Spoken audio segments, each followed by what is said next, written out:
Number 10. Grave robbing. Probably the most infamous crime of the time, and today really. The ancient Egyptians were many things, and that included vain. There's a reason why they got Elizabeth Taylor to play Cleopatra. It all makes sense. The pharaohs of Egypt were buried with immeasurable amounts of treasures. Gold, gems, jewels, swords, cats, dogs, just about everything but the kitchen sink. Once the tombs were sealed, the treasure was also sealed in there forever, or so they thought. That wasn't until some crafty thieves broke into the tombs and slipped away with the loot. When a lot of Egypt was being discovered in the 1920s, it was unsure if the loot had been taken 10 years ago or 1,000 years ago. There's not really a way to know. And yes, it still happens to this day, and yes, it's awful. Leave it in there, it belongs to them, please. No more, no looting, don't go looting, please. Number 9. Bribery. Given that Egypt was one of the greatest civilizations the ancient world ever saw, it makes sense that they had it all. Currency, law, order. However, sometimes these things just don't mix. Ever seen Better Call Saul? Yeah, exactly. They had a good system for the time, and it was fairly concrete. However, like concrete, over time, there's little tiny cracks that form, aka bribery. Oftentimes when facing serious charges against the pharaoh, there was an option to opt out of your sentence. Just open your wallet and dish out some cash. This has worked in ancient Egypt, medieval Europe, 1920s America, and today. Say what you will, but the almighty dollar does have buying power. Number 8. Unaliving. If women of the evening partake in the world's oldest profession every night, then unaliving is the second thing we ever did. It's not really a profession, but we've been doing it for a long time. It's pretty sad, but it's true. Sure, it's always been frowned upon, but today we have a lot of rules, laws, and regulations regarding said rules, laws, and regulations about unaliving. It's bad, don't do it. It was unfortunately more common than we think back in the day, especially amongst royals in ancient Egypt frothing at the mouth for the throne. But this is something that could have happened to anyone.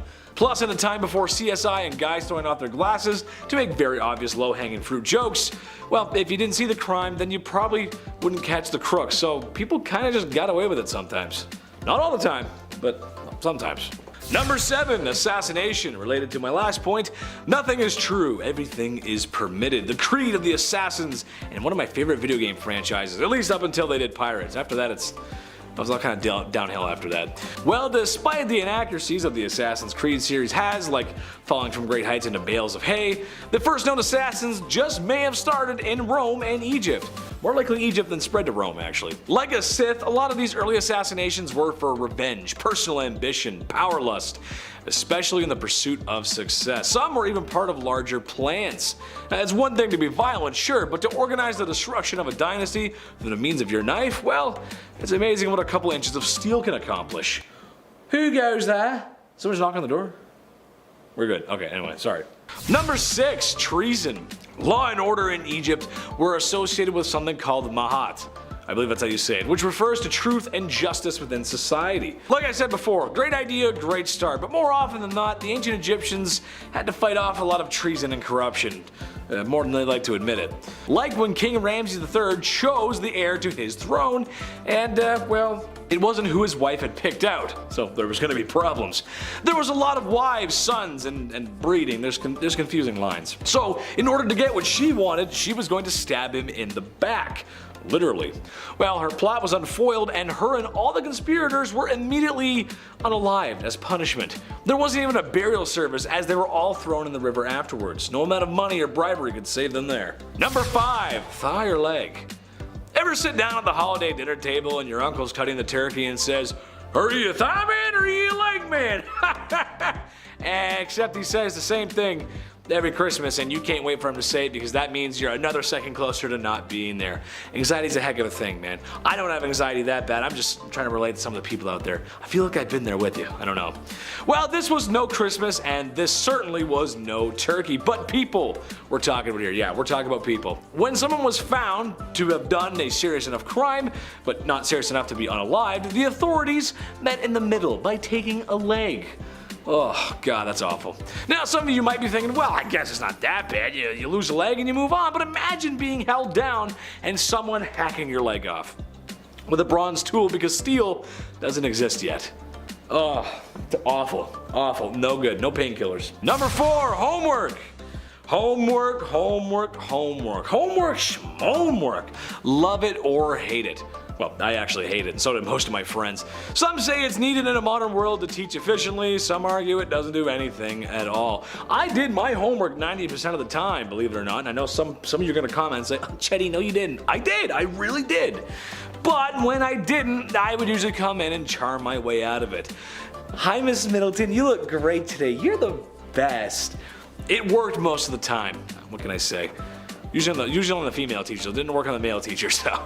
But the worst that would have happened is that I would lose a % off my grade here or there, but I just make it up back on the test, no problem. Well, scribes in ancient Egypt weren't so lucky. They were very important as they were literally the writers of the time. They described the history. It's pretty cool, actually. However, if they chose to stay up all night and play Call of Duty like I did, well, their punishment was a more of the violent physical variety and not so much the stern talking to or I'm going to phone your mother variety. My mom didn't care. Number 3, caning. Another creative punishment for crimes was caning of the feet, which is actually arguably the worst thing on this list. Since, you know, we use feet every time we walk or do something, you're gonna need spa treatment after this one. A very simple process. The person is strapped down, feet exposed. A governing official then takes as many lashes to the feet as required. Painful, humiliating, and possibly dangerous. Cuts could lead to infection as we're walking around in heat, sweat, and, well, some folks, if you were poor enough, just didn't have shoes. The worst I ever got was a couple minutes in the timeout corner, except that my mom felt bad because I looked really cute and I was sad, and everything was fine. No spanking required. I was a good boy, I promise. Some people don't think I was a good boy, but I really was a good boy. Number 2, barbecue. I feel like the moment humans discovered fire, well, that fire hurts, we wanted to throw everything in it and see what happens. Now, I jokingly call this segment barbecue, but that's because it's really horrible. Famously, a group of rebels in ancient Egypt were immolated after trying to overthrow the pharaoh, where after the barbecue from hell had finished, the pharaoh used these rebels as human torches. Oh wow, okay. All Fantastic Four jokes aside, it was horrible, smelly, and cruel.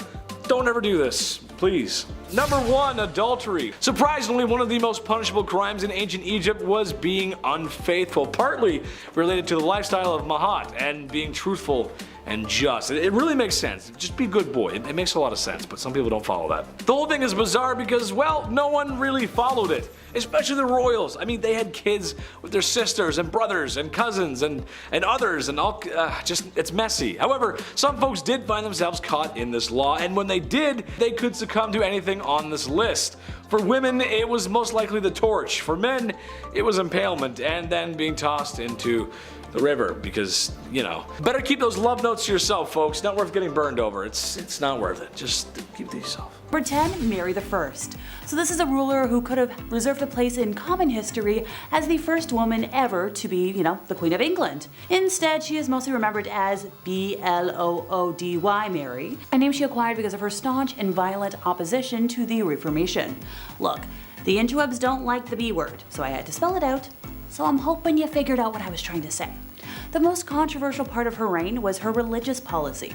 Despite promises a month into her rise to the throne that she would not pursue forced conversion of Protestants, Mary had leading Protestant churchmen imprisoned. She sought to reaffirm papal jurisdiction over England, and when the deal with Rome succeeded, the Heresy Acts were reinstated, which allowed for the burning of heretics. This sent a wave of fear through England, and around 800 Protestant nobles immediately fled the country. I wonder why. In February of 1555, the executions began. Protestant Archbishop Thomas Cranmer was forced to watch the bishops Nicholas Ridley and Hugh Latimer being burned at the stake. Cranmer repented his Protestant faith, and technically, under law, he should have been absolved as a repentant, but Mary refused to accept his absolution and had him burned at the stake as well, just, set an example, or for funsies. By the end of her terror, Mary had almost 300 people executed, most of them by burning at the stake simply for the crime of being Protestant. Her reign was relatively short, lasting a little over 5 years, since she passed in 1558 from either ovarian cysts or ovarian cancer and was succeeded by Elizabeth I. Number 9, Wu Zetian. Look, I know I said in the title of today that I'd be talking about evil queens, but I support all women's wrongs. And rulers in other countries tend to have different titles to their equivalent of queens. So Wu was born to a relatively wealthy family and had extremely progressive parents, becoming well versed in a wide range of subjects including writing, music, literature, and perhaps most importantly, politics and governmental affairs. By the age of 14, Wu was summoned to the imperial palace to become a concubine of Emperor Taizong. After his passing, the newly anointed Emperor Li Zi, the youngest son of the late emperor, who became Emperor Gaozong, brought Wu to the imperial court to be his own concubine. I'm not going to unpack that. In 654, Wu bore a daughter, but shortly after the birth, it passed, with evidence showing strangulation. So Wu accused Empress Wang of the death, and Wang lost favor with the emperor. The most popular theory is that Wu actually did the act to her own daughter. So thereafter, the emperor conferred with his chancellors and, despite opposition, demoted Wang, having her imprisoned, and promoted Wu to empress. Later on, the emperor considered having Wang released, but Wu had her executed upon hearing this, because, can't have any witnesses. Upon her accession to the throne, Wu began targeting officials who had opposed her rise to power, having them arrested and imprisoned, exiled, forced to take their own lives, or executed. In 664, she accused several officials of witchcraft and had them executed as well, and their families became slaves within the imperial palace. In another incident, she killed her niece with poison, accused 2 others of the death, and executed them. She eventually passed after repeated bouts with illness, so nothing nefarious there. Number 8, Isabella of Castile. So when Isabella was born on the 22nd of April in 1451, there was little chance she would ever become monarch of Castile, as she was very far removed from the direct royal lineage. War, politics, and subterfuge intervened, however, and for many years, the Kingdom of Spain was in turmoil, suffering from civil wars and a lot of chaos. To quell one of the rebellions, the hand of Isabella was promised to the commoner, Pedro Duran Acuna Pacheco, but on his way to her, he suddenly fell ill and, passed. Now, this immensely fortuitous event for Isabella cemented her devotion to her faith, since she didn't exactly want to marry a commoner and prayed for divine intervention. Her marriage to Ferdinand, heir to the thrones of Castile and Aragon, cemented her future power. After the death of the King of Castile, the throne was given to Isabella. Her cruelty is recognized in the treatment of non-Christians, which led to the formation of the Spanish Inquisition, known for its extreme brutality and torture of mostly Jewish and Muslim folks. Isabella waged war on the Kingdom of Granada, the last Muslim kingdom in Spain, and the last piece to fall in the Spanish Reconquista. While some may see it as the liberation of Spain, for many others it was open genocide. By the time Granada was annexed, 100,000 Muslims were either dead or enslaved. Number 7, Catherine de' Medici. I'm chuckling, but I'm glad my obsession with rain in high school is about to come in handy. So serving as the Queen of France from 1547 to 1559, Catherine had enormous political sway over her sons, the French kings Francis II, Charles IX, and Henry III. They reigned through the French Wars of Religion and faced problems with a group of Calvinist Protestants called the Huguenots. It is widely believed by historians that Catherine attempted to have their leader, Gaspard II de Coligny, assassinated. The attempt failed, and fearing retaliation from the most powerful folks in power, Catherine planned to kill them all before they could take action. The result was the St. Bartholomew's Day Massacre, which resulted in the deaths of between, 5,000 to 30,000 Huguenots. Number 6, Lady Elizabeth Bathory. Born in 1560 on a family estate in royal Hungary, Elizabeth was of noble lineage and privileged with education, wealth, and a lofty social rank. Her first taste of the morbidly bizarre was introduced to her during the early years of her life, when she suffered seizures which might have been epilepsy. Treatment at the time for such bouts included feeding the patient human redness and bits of skull from a non-sufferer. She bore witness to brutal punishments and executions carried out by her father's officers and was influenced by family members involved with Satanism and witchcraft. When she was barely in the double digits of age, Elizabeth was engaged to Count Ferenc Nadasdy, who she later married. Her husband spent much of his time away from home fighting the Ottomans, leaving Elizabeth to run the estate. Her sadism became more pronounced as time wore on, and upon the death of her husband in 1601, her vicious crimes escalated. Most of her victims were girls around the age of the time she got married, and were usually the daughters of lesser gentry who had been sent to court to learn etiquette. Her favorite punishment methods including using pins to stick under her victims' fingernails and covering her victims in honey and leaving them out to be eaten by ants and other insects. Other methods included whipping her victims with nettles and frequently burning body parts, especially genitalia. After burning her victims, she would dump them in icy water.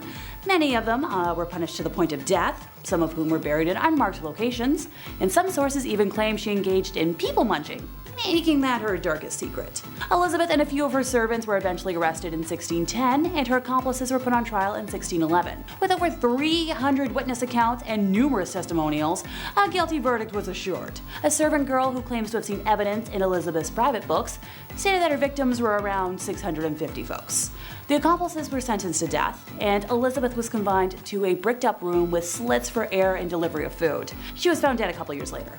Number 5, Marie Antoinette. So France's queen between 1774 and 1792 was Marie Antoinette, who was, the last queen before the French Revolution. She had quite the reputation for splurging on expensive things and found herself in quite a few scandals. One in particular was the affair of the diamond necklace. So Countess de la Motte, a young lady, pretended to be the queen's friend and entered the French court in 1785. She fooled a high society member into believing that Antoinette loved him. She even hired a buy-selling worker and disguised her as the queen and convinced the man that Marie wanted to purchase a diamond necklace. The jewelry cost around 1,600,000 livres then, which is almost $12 million today. The money was never paid, and the queen had no clue about what had taken place. But even though she was innocent, the public still despised her. Granted, she's mostly known for her infamous dialogue. When French subjects could not afford bread, she said, "Let them eat cake," which fueled the French Revolution and ultimately led to her execution.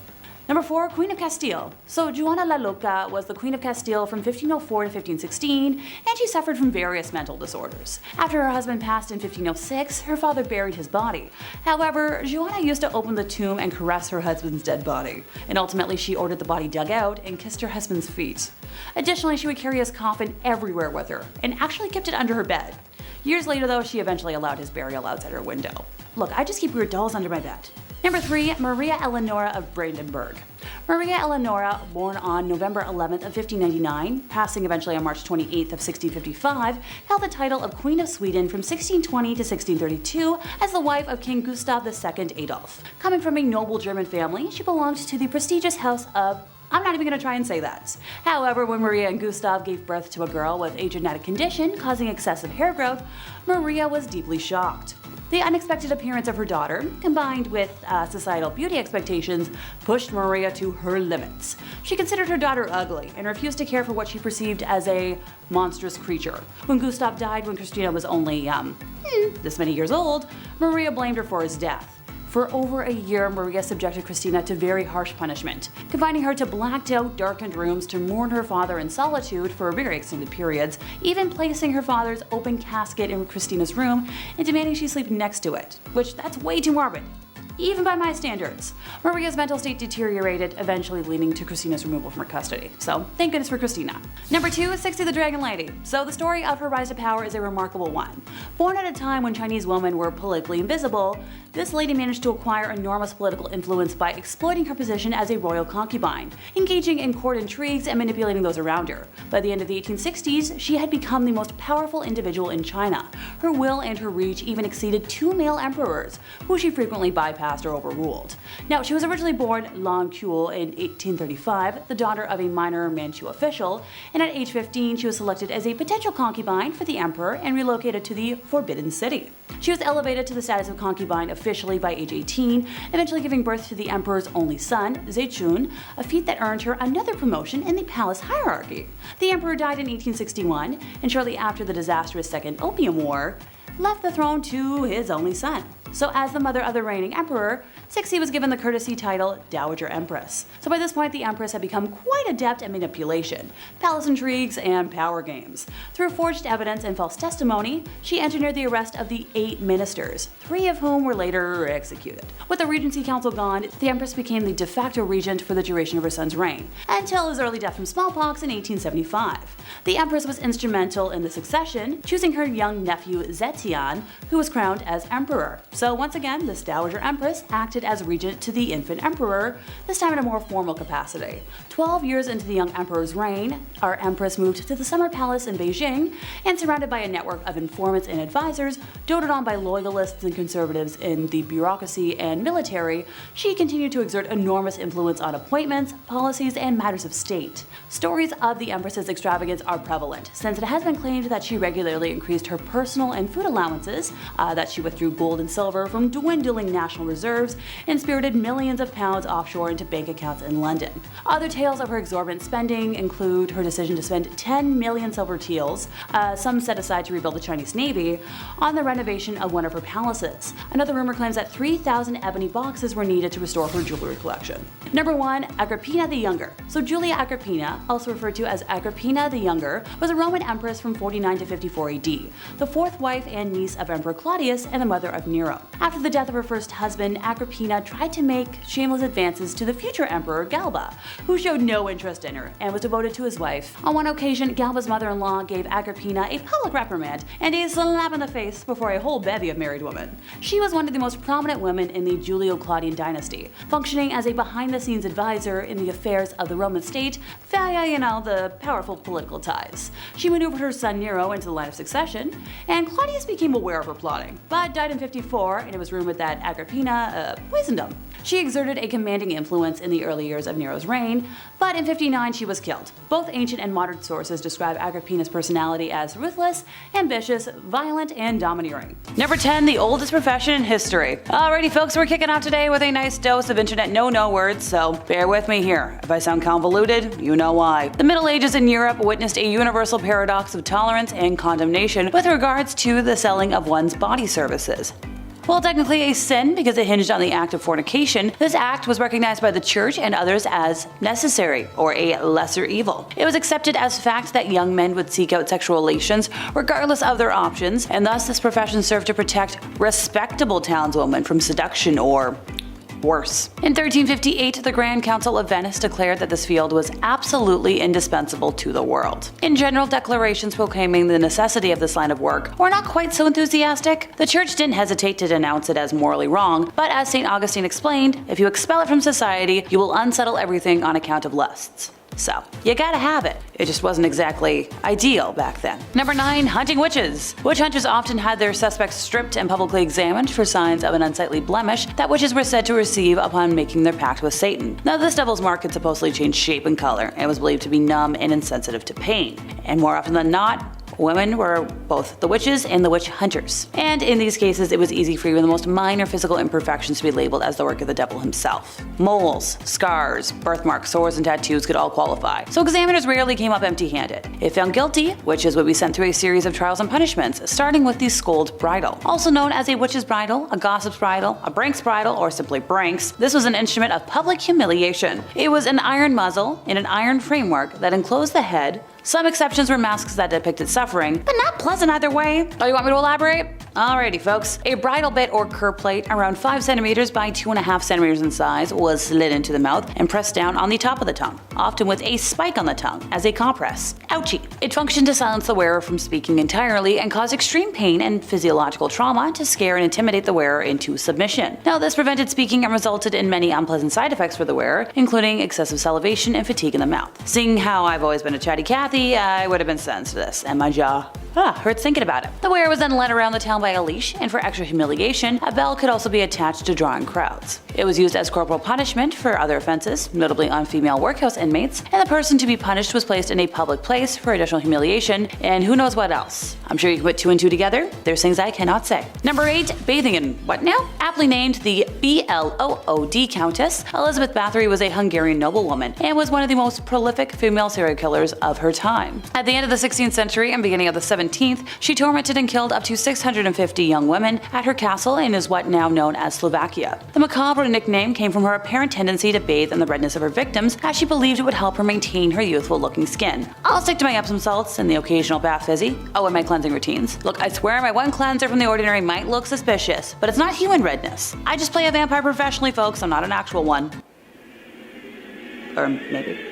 Number 7. Serfdom. In most Middle Ages communities, the king technically owned all the land in an area. He would lease it out to noble barons in exchange for an oath of their loyalty, and then these nobles had the freedom to govern their land and impose taxes as they pleased. Yeah, as you can expect, they were pretty brutal about it. This privilege for the few landed barons came at a great cost to the serfs. Now, this was the poor mass of people who had no land and no rights. They were essentially treated as slaves by the local nobles, and they toiled on the land and brutally worked 6 days a week from dawn until dusk. Per the feudal system, they were forced to produce crops, raise livestock and offer some value, to pay their liege lord for the use of the land. And the grind never ended. If you were born into the lower class, it was extremely likely you would remain there for your entire life. There was no social mobility or opportunity to work through one's birth position. Instead, the poor, unwashed masses simply kept working hard and toiling away with no chance of ever improving their lives. If that's not evil, I don't know what is. Number 6, getting married way too young. Yeah, medieval females obtained the status of married woman very early. At the age of a girl reached the age of majority and was entitled to marry. Now, in this scheme of things, the choice of her future husband was based entirely on her parents' will. No wonder a marriage sanctioned by the law of the church turned out to be a nightmare for many wives. Under civil law, a husband was permitted to moderately physically harm his wife. Actually, a medieval tradition advised a husband to treat his wife as a pupil.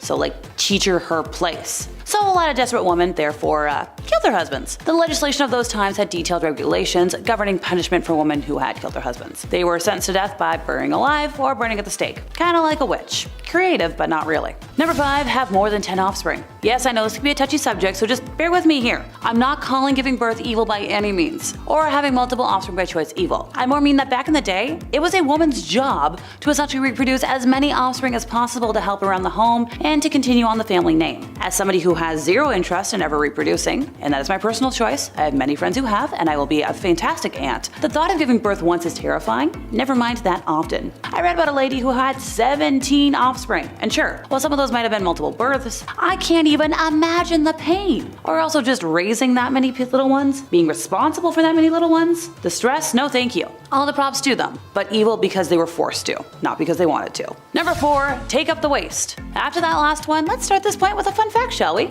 So, the British word for toilet, loo, derives from the French gardez l'eau, meaning, watch out for the water. Gardez l'eau, je parle français. This comes from the fact that, in medieval Europe, people simply threw the contents of their chamber pots out of the window onto the streets. Now, before throwing the waste out of the window, they'd yell, gardez l'eau. The term gardez l'eau first came to English as gardy-loo, and then shortened to loo, which eventually came to mean the toilet itself. People in the Middle Ages were no less sensitive to foul odors or disgusted by human waste than we are. They also didn't understand exactly how human waste could spread disease, but they knew it, did. They just thought it was something to do with its odors. And hey, while we're on the topic of hygiene, in the early Middle Ages, women passionately cared about personal hygiene. Many townspeople took a bath, and there were a lot of bathhouses in towns. But due to the total victory of Christianity, life kind of changed. With all bathhouses being public, the church viewed it as a violation of moral standards. So then they closed them, and then untidiness was elevated to the level of virtue. Look, I'm a bit of a Christianity hater, so I'm just gonna leave that one be. Number 3, V-Day traditions. So during medieval times, they believed that if a young woman ate strange food on Valentine's Day, she'd dream of her future husband. And at a time where normal meals were delicacies such as a boar's head sewed onto a turkey's body, these weird meals were,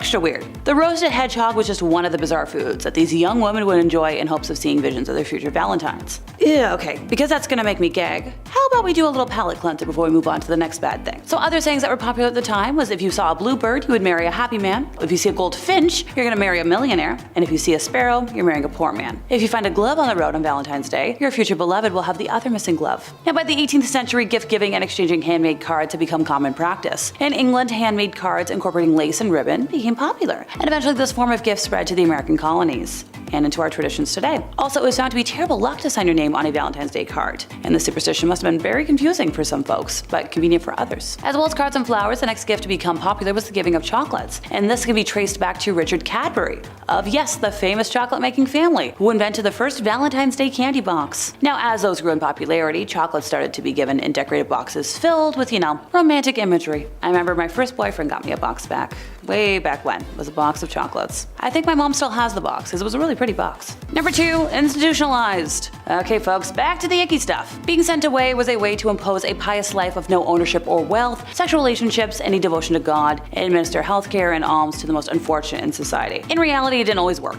It was a way of kings, lords, and earls banishing troublesome wives, just to get them out of sight, out of mind. They could even do it to young that they didn't want to have around. Just a way of cleansing the soul, if you'd like. Hey look, if we're looking at the upside, a woman from aristocracy only had 2 options in life. Marry a man who could support you, or join a nunnery. Now, virginity was an integral requirement for a nun in the very early medieval period, because physical purity was considered the only starting point from which to reach spiritual purity. A nun was expected to wear simple clothing as a symbol of her shunning of worldly goods and distractions. The long tunic was typical attire, with a veil to cover all but the face as a symbol of her role as a bride of Christ. The veil also hid her hair, which had to be kept about to cut short. Nuns cannot leave their nunnery in contact with outside visitors, especially men. That was kept to an absolute minimum. No temptation here. Granted, life isn't perfect. There was a couple of little scandals. I know there's one in mid-12th century, where at the Gilbertine Wotton Abbey in England, a lay brother had a sexual relationship with a nun, and on discovery of the sin, was castrated. It's kind of a common punishment of the period for that type of crime. Can we bring it back? Not for cheating, but for bad things. Number 1. Take care of the monthly visitor. As someone who's currently dealing with my regular monthly episode of cramping and being a miserable witch, how women had to deal with this in history before modern products is very much evil in my book. So it was very much a vastly different experience than it is today. To start, medieval women had fewer periods than today's women. Poor nutrition and hard work meant that they had very low body fat, and a woman needs to have some sort of it or her reproductive system slows down and menstruation ceases. In our modern words, for example, medieval women could use a makeshift, pad or tampon. Pads are made of scrap fabric or rags, hence that's where the phrase came from. Cotton was preferred though, because the material absorbs fluids better than the alternative, which was wool, which is also itchy and uncomfortable. There is some archaeological evidence to show us that some women may have worn panty-like garments, and they could also wind cotton fabric around a twig, and you make of that what you will. Interesting side note though, a common type of bog moss found throughout medieval England. Now the long official name I can't say, but the popular name was Blood moss, and people realized that they could use it in the battlefield as first aid. So, put 2 and 2 together. Also, the main reason why medieval petticoats came in red, it was fashionable, decorative, but it was good at disguising accidents. And that brings us to the end of our time, and as much as I joke about wanting to borrow a time machine, I'll stick with being a modern gal. My life is pretty great at the end of the day. Number 10. Ted Kazinski. As a young man, Kazinski was a mathematic prodigy, and at Harvard University, he underwent psychological experimentation designed to harm and humiliate subjects, which may have been part of the CIA's mind control program, aka MK Ultra, as he began to have a promising career at UC Berkeley, then suddenly resigned and retreated to the wilderness, determined to fight industrialization and the destruction of nature. Between 1978 and 1995, he mailed and delivered explosives to targets of tertiary institutions and aviation companies across the country, killing at least 3 people and injuring 23. The FBI dubbed him the University and Airline Bomber, leading to the nickname the Unabomber. A manhunt finally caught Kazinski in 1996, after which he was given 8 life sentences. Number 9. Henry Kissinger. Considering he was a very notable figure in American politics, his choices in regards to political American policies involving foreign affairs were extremely costly and disregarding of human life. When the Vietnam War exploded in 1955 and lasted till 1975, it had been noted that it was America's longest and most expensive war that had occurred in that era. At this time, there had been at least 4 noted US presidents, and Henry Kissinger acted as a Secretary of State for both Nixon and Ford. In regards to the conflicts between the North and the South Vietnam over the control of which mega empire would rule, this side more in Asia, whether the USSR in the North, Americans in the South, that backing that could have technically liberated the South Vietnamese was costly, as it was noted to be up to another potential $700 million. But Kissinger, despite him stating in reports he wished Congress approved his call to liberate the South Vietnamese, he happened to also make deals behind closed doors with their leaders, sacrificing them for the US POWs held hostage in the North. But also considering it was expensive and they needed oil, the Middle East were having conflicts after the Nakba that occurred in Palestine, how the colony Israel had taken over lands, and in order for the US to get oil, Kissinger had to write to Israel to release some of the land so that they colonized back to the Arab nations so that the US could get oil to continue their war in Vietnam. But the sympathy towards the South Vietnamese dwindled, not just economically but socially, when people went into the streets yelling for the government to stop funding this war, killing civilians, not just the American young men forced into the war and developing PTSD later, but the hundreds of thousands of innocent Vietnamese that had also died. Kissinger had the gall to also say to President Ford in a quote, "If you do that, the American people will go in the streets again," and referring to the Vietnamese, "Why don't those people die faster? The worst thing they can do is linger on." Yeah, he said that. As a result, the $700 million that could have liberated the South Vietnamese mysteriously was rejected by 76 congressmen into the Senate and went towards the colony Israel instead. As well as in regards to the Bangladesh Liberation War, Kissinger sneered at the people who bled for the dying Bengalis and even called Indians bastards. Nice guy. Number 8. Harvey Weinstein. For sure, this guy is pretty new for the history books, but he will for sure be mentioned in law books in regarding to blackmailing, coercion, and so much more messed up stuff like physically harming and harassing women and threatening their career. As a former Hollywood film producer, he became the center of a high-profile criminal case that brought attention to issues of harassment and physical harm in the entertainment industry. The allegations against Weinstein were a catalyst for the Me Too movement, a social media campaign encouraging survivors of harassment and harm to come forward with their experiences. The movement shed light on the widespread issues of misconduct and various industries. Weinstein faced a high-profile trial in New York in early 2020, and the trial included testimony from multiple women who accused him of misconduct. On February 24, 2020, Weinstein was then convicted of physical non-consensual harm in the third degree and criminal act in the first degree. He was then acquitted for more serious charges, including predatory harm. Number 7. Ed Gein. Ed Gein, also known as the Butcher of Plainfield or the Plainfield Gowl, was an American killer and body snatcher who gained infamy for his gruesome crimes in the 1950s. His activities served as a partial inspiration for various fictional serial killers in books and films. Gein's crime was discovered in 1957 when police investigated the disappearance of a hardware store owner, Bernice Warden. During a search of Gein's property, they found Warden's decapitated body hanging in Gein's shed, dressed out like a deer. Dressed, like skinned. Further investigation revealed a house of horrors, as Gein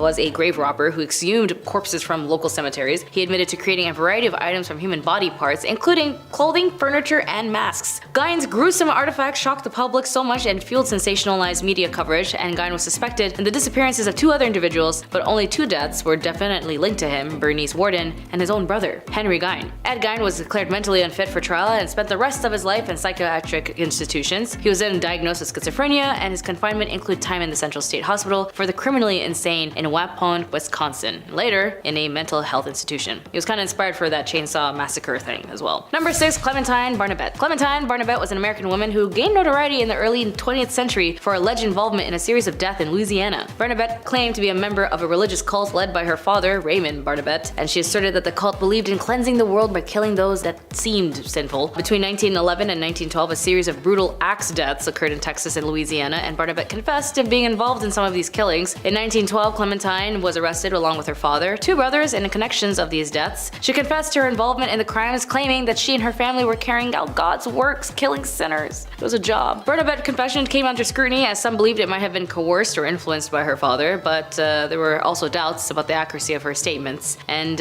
regarding the number of victims and her role in the killings, Clementine Barnabet then went to trial for her alleged involvement in the crime. In 1913, she was found guilty and sentenced to prison, and her father and brothers were also convicted, but more of a lengthy sentence. Clementine Barnabet spent the rest of her life in prison and was never released, thankfully. And the circumstance surrounding the crime remains a controversial and still unsolved or unresolved. Number 5. Jeffrey Epstein. I know a lot of folks know this man as a greedy, nasty, rich jerk who lived in a vile organization, allowing other rich, nasty folk to take advantage of the young and vulnerable. But as the ringleader of a trafficking and harming of young women everywhere, apparently in 2008, Epstein pleaded guilty to state charges in Florida for soliciting and procuring a person under 18 for adult work, meaning under 18, young adolescents, like the age of 12 or 14. He then reached a plea deal that allowed him to avoid federal charges and served only 13 months in jail. This lenient deal, orchestrated by the then U.S. Attorney Alexander Acosta, later then became a subject of public scrutiny, which as it should, considering why is the U.S. so lenient on crimes on young people, like people that the law should protect. And then finally, 10 years later, after who knows how much more damage and crime he's committed, in July 2019, federal prosecutors in New York arrested Epstein on trafficking charges. They accused him of exploiting and abusing dozens of underage girls, and the rest following the unsealing of a new indictment, but by then 2020, somehow he died in his cell. Some say he took his own life, and others, well, when it comes to controversy, that they didn't want him to talk. After all, the nature of his relationships and the extent of his activities fueled public outrage. He wasn't alone in this, after all, he needed someone else to lure these young underage individuals, so Ghislaine Maxwell, you know her, was also charged and arrested. Investigations into Epstein's activities and the circumstances surrounding the 2008 plea deal continued. Legal actions against his estate and those connected to him remain ongoing, reflecting the broader effort to seek justice for their victims. Number 4. Joseph James DeLangelo. Joseph James DeLangelo, also known as the Golden State Killer, is an American serial killer and caused this YouTube, because I gotta be very discreet, physically violated people, if you know what I mean, who terrorized California in the 1970s and 1980s. DeLangelo's crime was initially attributed to several monkeers, including East Area Harmer and original Night Stalker, unlike Richard Ramirez, another serial killer and vile man. His crime initially began in the Sacramento area before spreading out to other parts of the state. DeLangelo's modus operandi included breaking into homes, often targeting couples. I guess he was just jealous. He would tie up and harm the victims, committing non-consensual harm and then theft. In later crimes, he escalated to killings, earning him the nickname the Golden State Killer. The case remained unsolved for decades, but advancement in DNA technology played a crucial role in solving it. In 2018, investigators used a public genealogy website to identify distant relatives of the suspect and eventually led them to Joseph James DeLangelo. DeLangelo was arrested on April April 24, 2018 at his home in Citrus Heights, California, and he was identified through DNA evidence and genealogical research. At the time of his arrest, DAngelo was also, get this,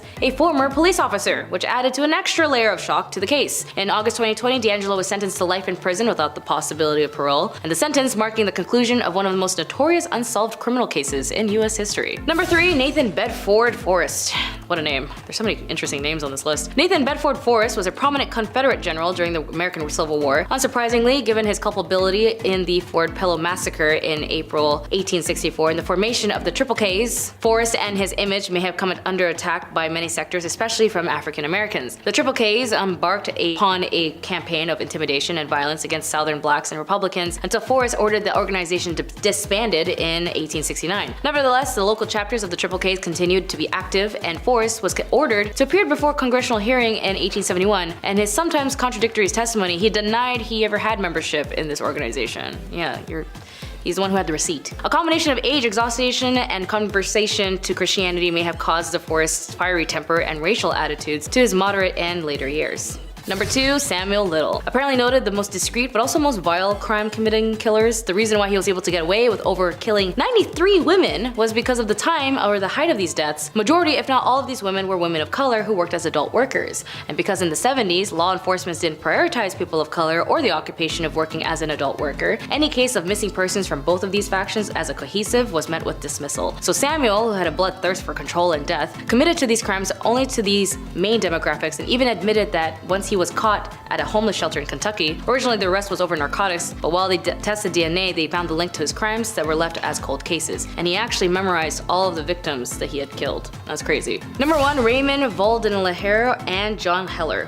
These men are hella messed up, and I'm not surprised, but it's also known that, yeah, that's pretty much why these guys are on this list. Specifically Raymond, he was a doctor who ran a research study to learn about the effects of syphilis on 400 African American men, also supposedly also 600 African men, around that range. The study began in 1932, and in the 1940s the cure of syphilis was discovered in penicillin. As a result, during the experimentation, the doctors didn't tell the patients they had syphilis and didn't even give them a cure. Even some of the subjects who have heard about penicillin, so the doctors gave them sugar pills and said that they were cured when they weren't. They even prevented 50s era public health campaigns to cure syphilis from operating in their area, and they told patients that the painful spinal taps and other procedures were free treatments. They did not allow patients to see any other doctors just in case those other doctors would cure them and mess up their so-called research. Many of the patients were drafted for World War II, and the military wanted to cure their syphilis and recruit them, which the researchers fought as best as they were able to, and the study finally ended in 1972. By that time, 128 of the men have died from syphilis, and the rest have been treated by military while they were drafted. Many of the children were born with syphilis-related birth defects, and more than that, born dead. The last victim of this gross and horrible experiment, also known as the infamous Tuskegee syphilis study, was Ernest Hendon, who died on the 16th of January 2004. According to Fred Gray, a lawyer who represented victims of the study of the federal lawsuit, eventually in the courts as well as the study of the law of the case brought to wild attention of the three that were unethical of the study. Evidently, the rights of the research subjects were violated. The Tuskegee study raised a lot of host of ethical issues such as informed consent, racism, patronism, unfair subject selection in research, maleficence, truth-telling, and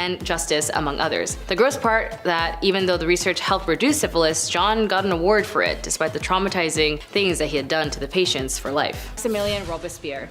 It is pretty well known conception when it comes to the French. Riots, protests, and petitions and revolutions are pretty coherent. Every time the citizens of France are pissed off about something, you can guarantee they'll be on the streets and ready to go.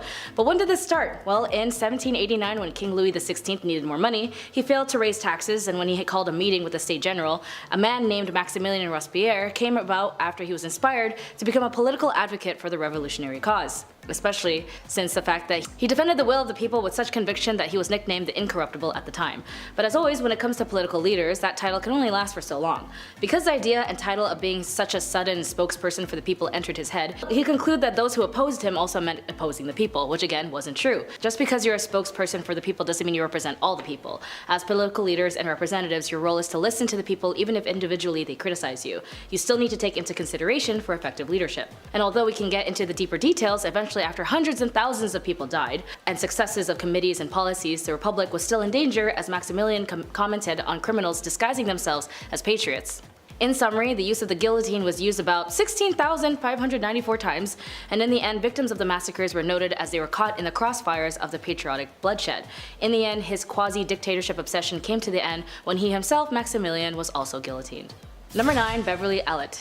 Like all ordinary people, it all starts with a specific moment in time where a switch is flipped and you no longer see yourself as the bad guy, or if there's a sense of self-awareness, maybe you do know but you just can't stop. In the cases of Beverly Ellett, she was actually always into the idea of taking care of somebody, and when she was young she had the tendency to practice medical stuff, like play a nurse or do gauzes and cast. But it wasn't in a form of, oh I want to learn how to be a nurse, it was more so of like, hey I'm hurt, can you pay attention to me kind of thing.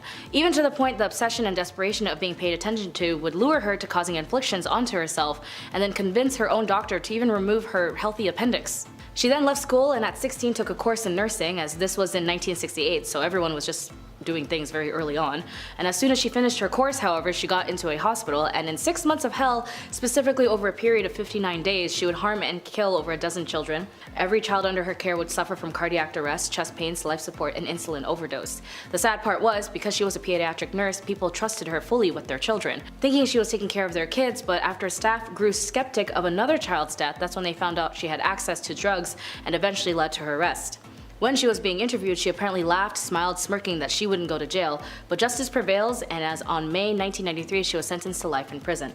Number 8. James Patterson Smith. When it comes to toxic relationships, this is an important note that there are sources out there when you don't know if you are in one, and as well as another note, if you feel like the person has to hurt you to love you, I'm going to tell you right now that is not what that is. Find people who care about you, and if it got physical, just call authorities. In the case of Kelly Ann Bates, she was unfortunately groomed by James Patterson Smith when she was just 14 years old. She was babysitting for friends, and Smith had an odd impact on Kelly, but what's more odd was that he was 45 years old. A 45-year-old man was hitting on a 14-year-old.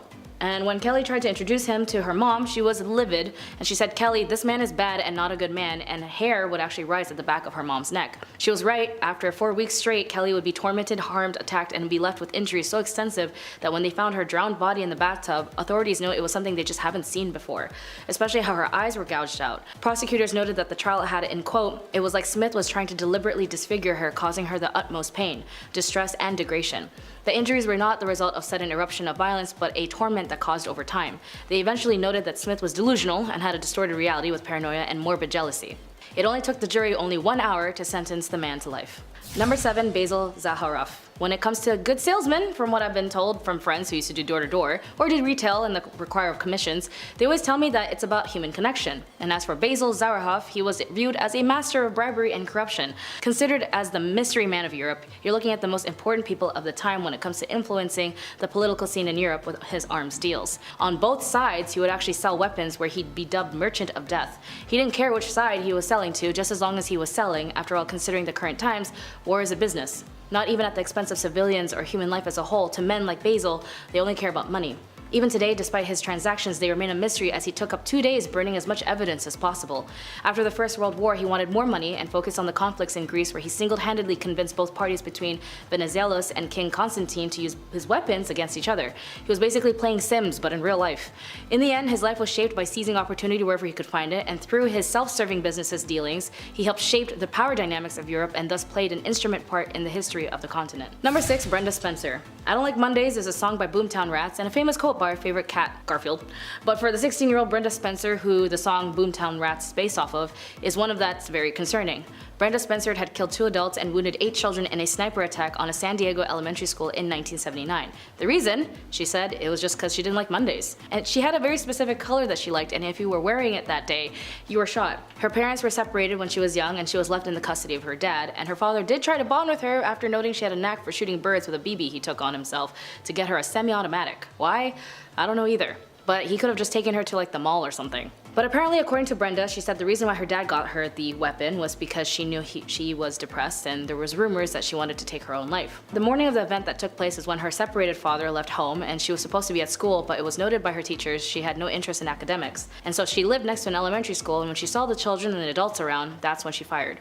Eventually, further casualties were reduced when the police moved a van that obscured her vicinity, and she was eventually apprehended. After a deep psych eval, she was pleaded guilty and was sentenced to 25 years to life. Number 5. Candace Elizabeth Newmaker. When you grew up in an unstable home, there are cases, if not most cases, especially if the child is unable to have any rehabilitation of security or sense of safety. The child, psychologically speaking, is, for the lack of a better word, traumatized.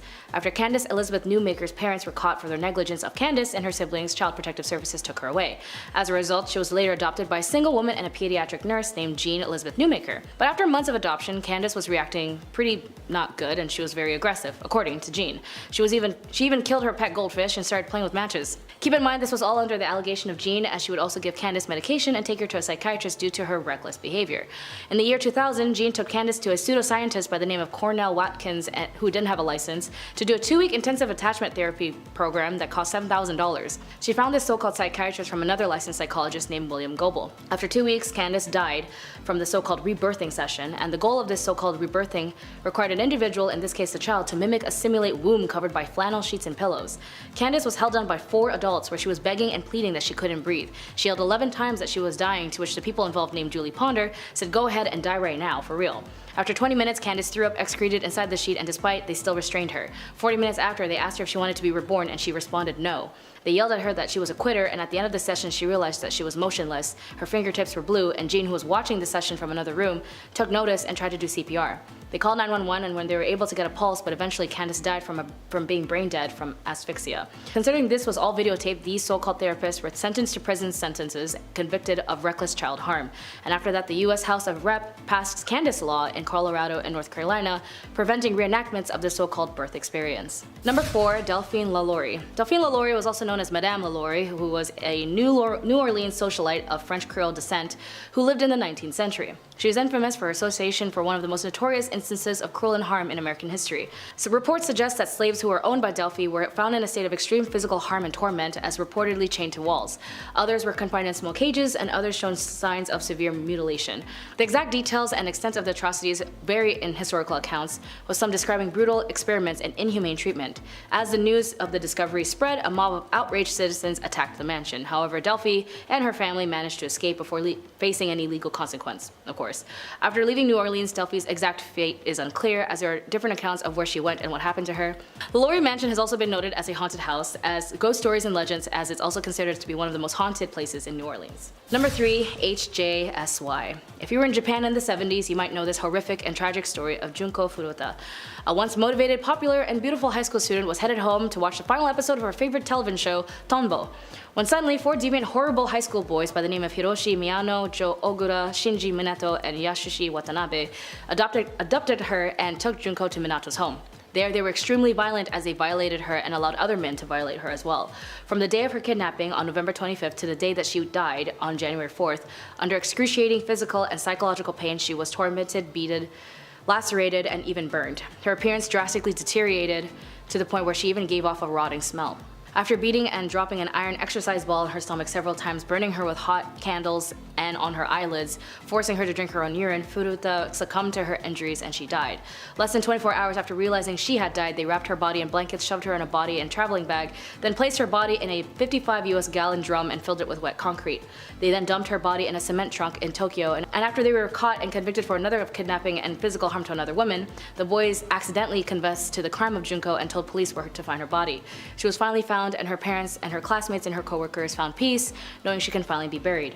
But these horrible, crappy kids were only able to get less than a 10-year sentence, and even the mother of one of these horrible delinquents, Ogura, vandalized Furuta's grave, saying that the dead girl ruined her son's life. Which, to be honest, after these guys were released, they ended up doing more crime anyway and got arrested for that. Either way, the tragic crime of Junko Furuta had echoed as one of the most horrible crimes committed in Japan.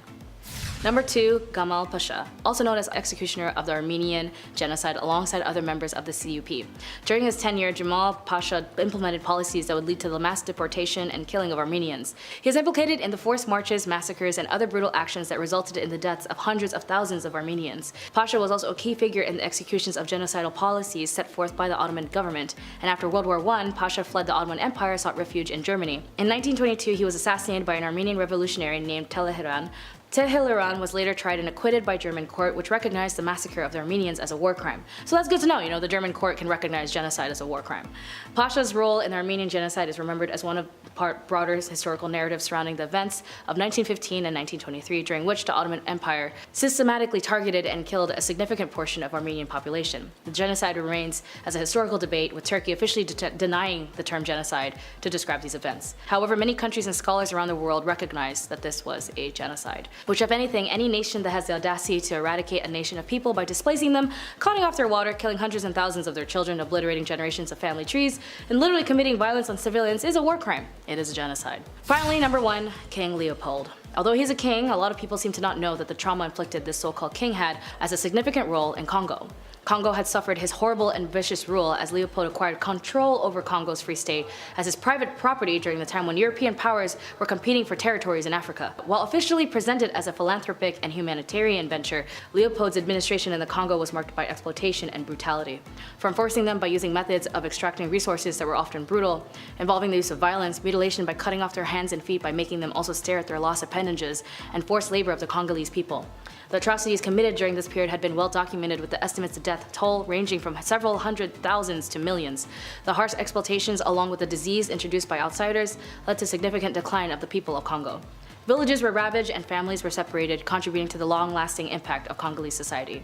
But was King Leopold ever accountable for his actions and his crime against the Congolese people? No, of course not. He was a European king, and like all colonizers, they always seem to get away with it. Even right now, Congo is going through a massive genocide as they are forced to mine for natural resources and minerals like cobalt for your cell phones. 70% of the world's cobalt for laptops, jet engines, rockets, cameras are all from the mines in Congo, and who's mining them? Children. In 1996, over 6 million have been killed, and half of them are children. As there are currently 6.9 million people have been displaced, these crimes in Congo since Leopold still remain, and the tech industry are deeply complicit in the injustices in Congo. Number 10. Dracula. The man, the myth, the legend, Vlad the Impaler. This dude was so down bad, he was the inspiration for Dracula.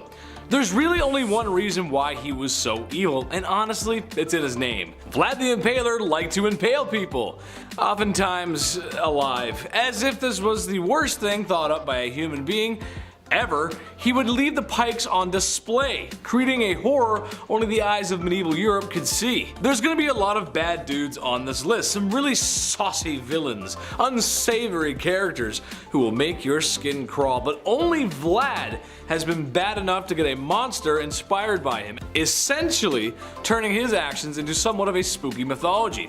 Dude gives off some serious goth energy. There's a few portraits of him, but if you look at it, he's got this stare in his eyes, like he wants to impale me or something. Vlad be nimble, Vlad be quick, just wait till you see his sharpened sticks. Number 9. The guy everyone knows. Look, YouTube won't let me say his name, but do we really have to? I mean, it's Mustache Man.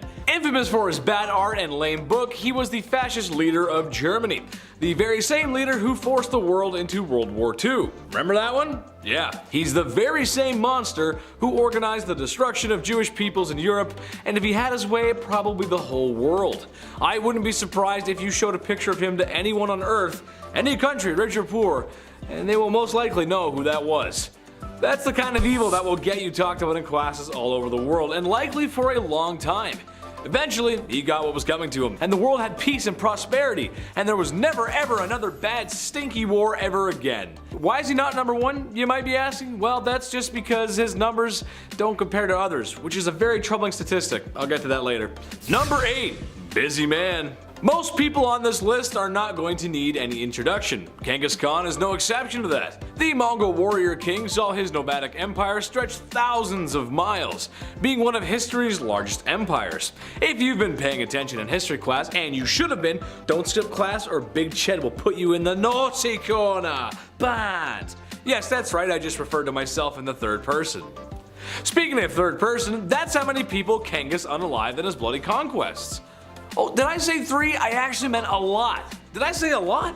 I actually meant a disturbing amount. Some people like to point out that he was accepting of other people's cultures and beliefs. Yes, that is true, but that's after he burned down the village right before he got to yours, and you got forcibly assimilated into his numbers. As you can also imagine, a bloodthirsty barbarian like him did not treat women with much respect. It's Genghis Khan, man. That's just how it do be. Number 7. So long, Bowser. Ivan the Terrible. Okay, sure, Vlad was called the Impaler, but you can kind of take that in a different way, right? Not in that way. All innuendos aside, with a name like Ivan the Terrible, it's kind of hard to work around that. Even as a child, Ivan was showing traits of an evil dictator, or supervillain really, as it's said that he would throw animals off of tall roofs in the same way that Mario throws Bowser off of platforms. Becoming the first Tsar of Russia and probably its worst, he's responsible for many horrors and crimes, but the most infamous being his responsibility for his own son's demise. After a heated argument regarding his unborn grandson, and in a binding fit of rage, Ivan claimed his son's life. Sure, dads get angry when sons don't help mow the lawns or help take out the trash, but that's going a little far. One minute you're having a fight with your dad, and the next minute you're being carried out by Ghanaian pallbearers. You know, the dancing guys, the memes, the casket, you know? Yeah, it's a joke. Number 6, the Mad Doctor. I love doctors. Shout out to the people working in the medical field right now. I appreciate you. I couldn't even imagine the horror that is medical school though. We all know my track record for reading, and hours upon hours of studying would just be bad for my health. I gotta squeeze more video game time in there. It's just how I work, man. However, one doctor I would not want to cross is Dr. Henry Howard Holmes. He is most likely the inspiration for a lot of horror movies. A serial unaliver, said to have been performing surgeries on animals at a young age, which, again, doing some freaky deaky stuff to animals as a kid is like the red flag of red flags. It's like the only red flag. If that wasn't enough, he used to steal cadavers from the university he was studying at and doing all kinds of not nice things to them, naughty, bad. Having a clear obsession with medical practices and anatomy probably was helpful in disposing of his victims. And like something from Tales of the Crypt Keeper, that's exactly what he did. He constructed a large house, or building really, with trap doors, secret tunnels, and a lot of rooms. A basement where he could dispose of his victims. He would later then open this house of horrors up as a hotel where unknowing people would come to meet their doom. Yes, Tales of the Crypt Keeper. Come check in to the Hotel of Doom. Number 5. Bad Comrade. Stosif Jalin was the leader of the Soviet Union for probably too long. A man who worked his way up the political chain until General Secretary meant leader, which, if you look it up, it's kind of crazy. That itself is a crazy story. He's responsible for a great loss of life. It is estimated in the range of 40 million people. Ooh, yikes. Most spooky evil dudes usually go after an enemy, to someone they consider to not be part of them. He did do this, but a lot of his own people sadly met their ends from the Red Menace too. Organized and deliberate purges of people and famines to starve people. It's safe to say he is and was and always will be one of the worst humans to ever walk the face of the earth. To put it in perspective, Jalin's son was a soldier in World War II, and after being captured by German forces, the Germans thought they had one on the boss. Heck, this was a get out of jail free card, right? Well, when a prisoner trade was proposed by the Germans, Jalin laughed at only how an evil communist could, and denied the trade. His son would later perish in a POW camp shortly after. What a monster. You think you trade with me? Keep him, I don't want. Number 4. Fine white powder. Oh, to be in Miami in the mid-1980s. If I had one wish, it would be to spend a summer night in the neon-soaked beaches of Miami under strict laws enforced by a president who didn't know what was going on right underneath his nose. If you were around back then you probably got to experience something like that. Or at least in my fever dreams. I hope so. But as much as I'd like to be Tony Montana with all that sugar on his desk, I know it's bad for my health. Speaking of bad for your health, Pablo Escobar. I know, that's where I went with that. Probably the most ruthless criminal ever to live on planet Earth. Pablo was a poor man born in a poor country, but ended up being one of, if not the richest man on planet Earth. His lucrative distribution of adult sugar in the 80s made him very wealthy. It also made him very dangerous, as he was willing to do whatever to get his way. Extortion, bribing, bombing, just about anything you can think of. Oh yeah, he was one bad dude. He had so much money that he had to bury it all over Colombia. Every once in a while, some of his buried treasure pops up. And as much as I want a quick million in US cash, I'll just put it back where it came from. Oh, Dios mío, lo siento, Pablo. Number 3, Al Capone. Another ruthless criminal, and honestly, Capone walked so gangsters like Pablo could run. Part of the ruthless Italian mafia that was the outfit, Capone worked his way through the ranks during 1920s Prohibition America, earning millions in his time where really just $100 could stretch a long way.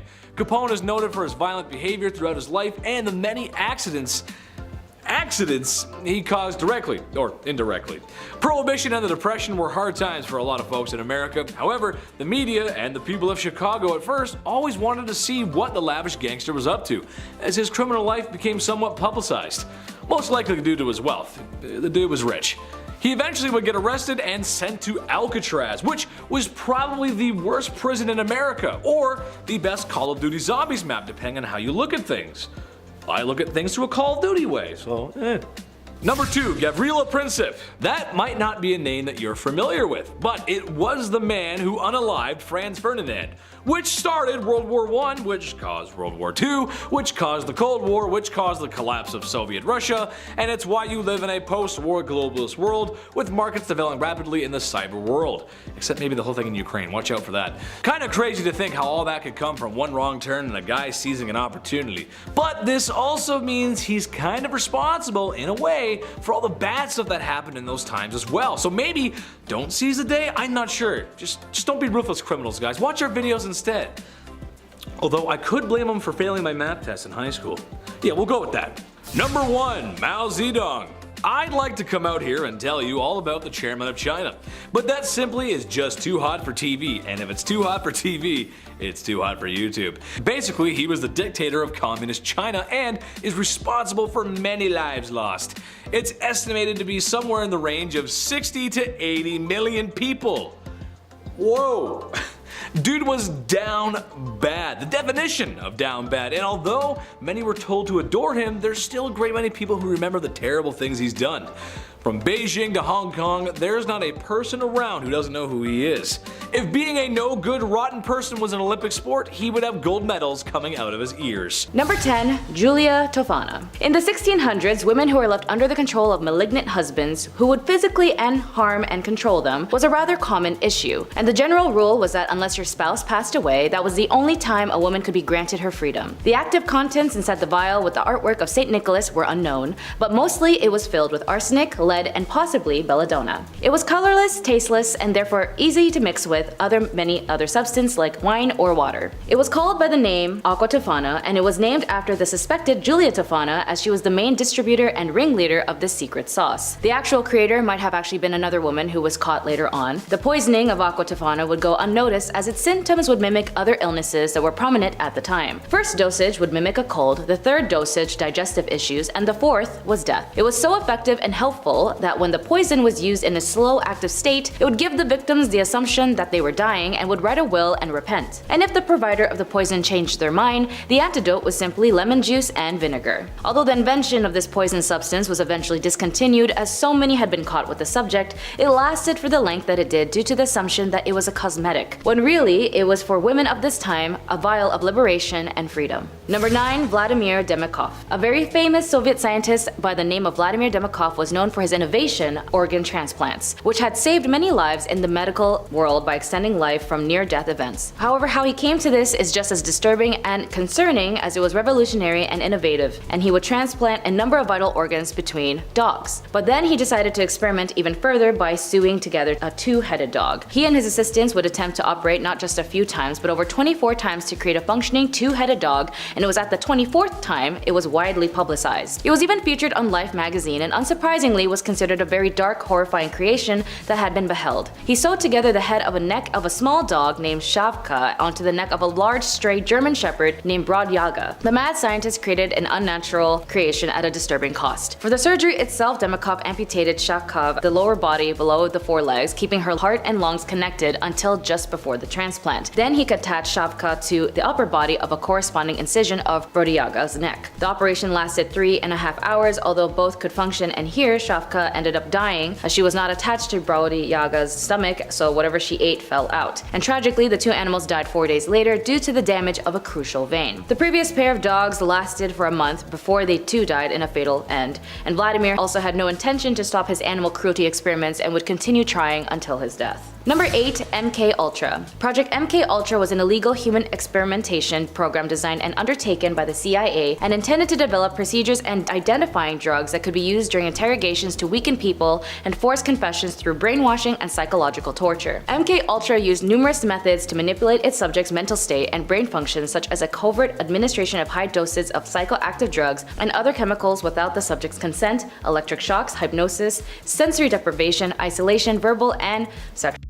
and other forms of torment. MK Ultra was preceded by Project Artichoke, and it was organized through the CIA's office and coordinated with the US Army's biological warfare labs. The program engaged in illegal activities, including the use of US and Canadian citizens as unwitting test subjects. Investigative efforts were hampered by CIA Director Richard Helm's order that all MK Ultra files be destroyed in 1973. The Church Committee and Rockefeller Commission's investigations relied on the sworn testimony of direct participants and on the small number of documents that survived Helm's order. In 1977, a Freedom of Information Act requested uncovered a cache of 20,000 documents relating to MK Ultra, which led to Senate hearings, but some of the surviving information about MK Ultra was declassified in 2001. Number 7. Philip Zimbardo. An American psychologist and a professor at Stanford University, was known for his involvement, leadership, and administration on the research of the Stanford prison experiment. He was heavily criticized as the experiment was seen unethical and scientific reasons. The Stanford prison experiment was a psychological experiment conducted to stimulate a prison environment to examine the effects of situational variables on participants' reaction and behaviors. Participants were recruited from the local community with an ad in the newspaper offering $15 per day to male students who wanted to participate in a psychological study of prison life. Keep in mind, $15 back then is roughly $114 today. Volunteers were chosen after assessments of psychological stability and then randomly assigned to being prisoners or prison guards. Over the following 5 days, psychological harm of the prisoners by the guards became increasingly brutal. After psychologist Christina Maslach visited to evaluate the conditions, she was upset to see how study participants were behaving, and she confronted Zimbardo, and he ended the experiments on the 6th day. The SPE had been referenced and heavily criticized as an example of an unethical psychological experiment, as a harm inflicted on the participants in this and the other experiments in the post-World War II era. Because of this experiment, it prompted American universities to improve their ethical requirements and institutional review on human experiments to prevent them from being similarly harmed. The goal of Zimbardo's primary reason for the conducting of the experiment was to focus on the power of roles, rules, symbols, group identity, and situational validation of behavior that generally would repulse ordinary individuals. But with one positive result of the study is that it altered the way the US prisons are run. For example, juveniles accused of federal crimes are no longer housed before trial with adult prisoners due to the risk of violence against them.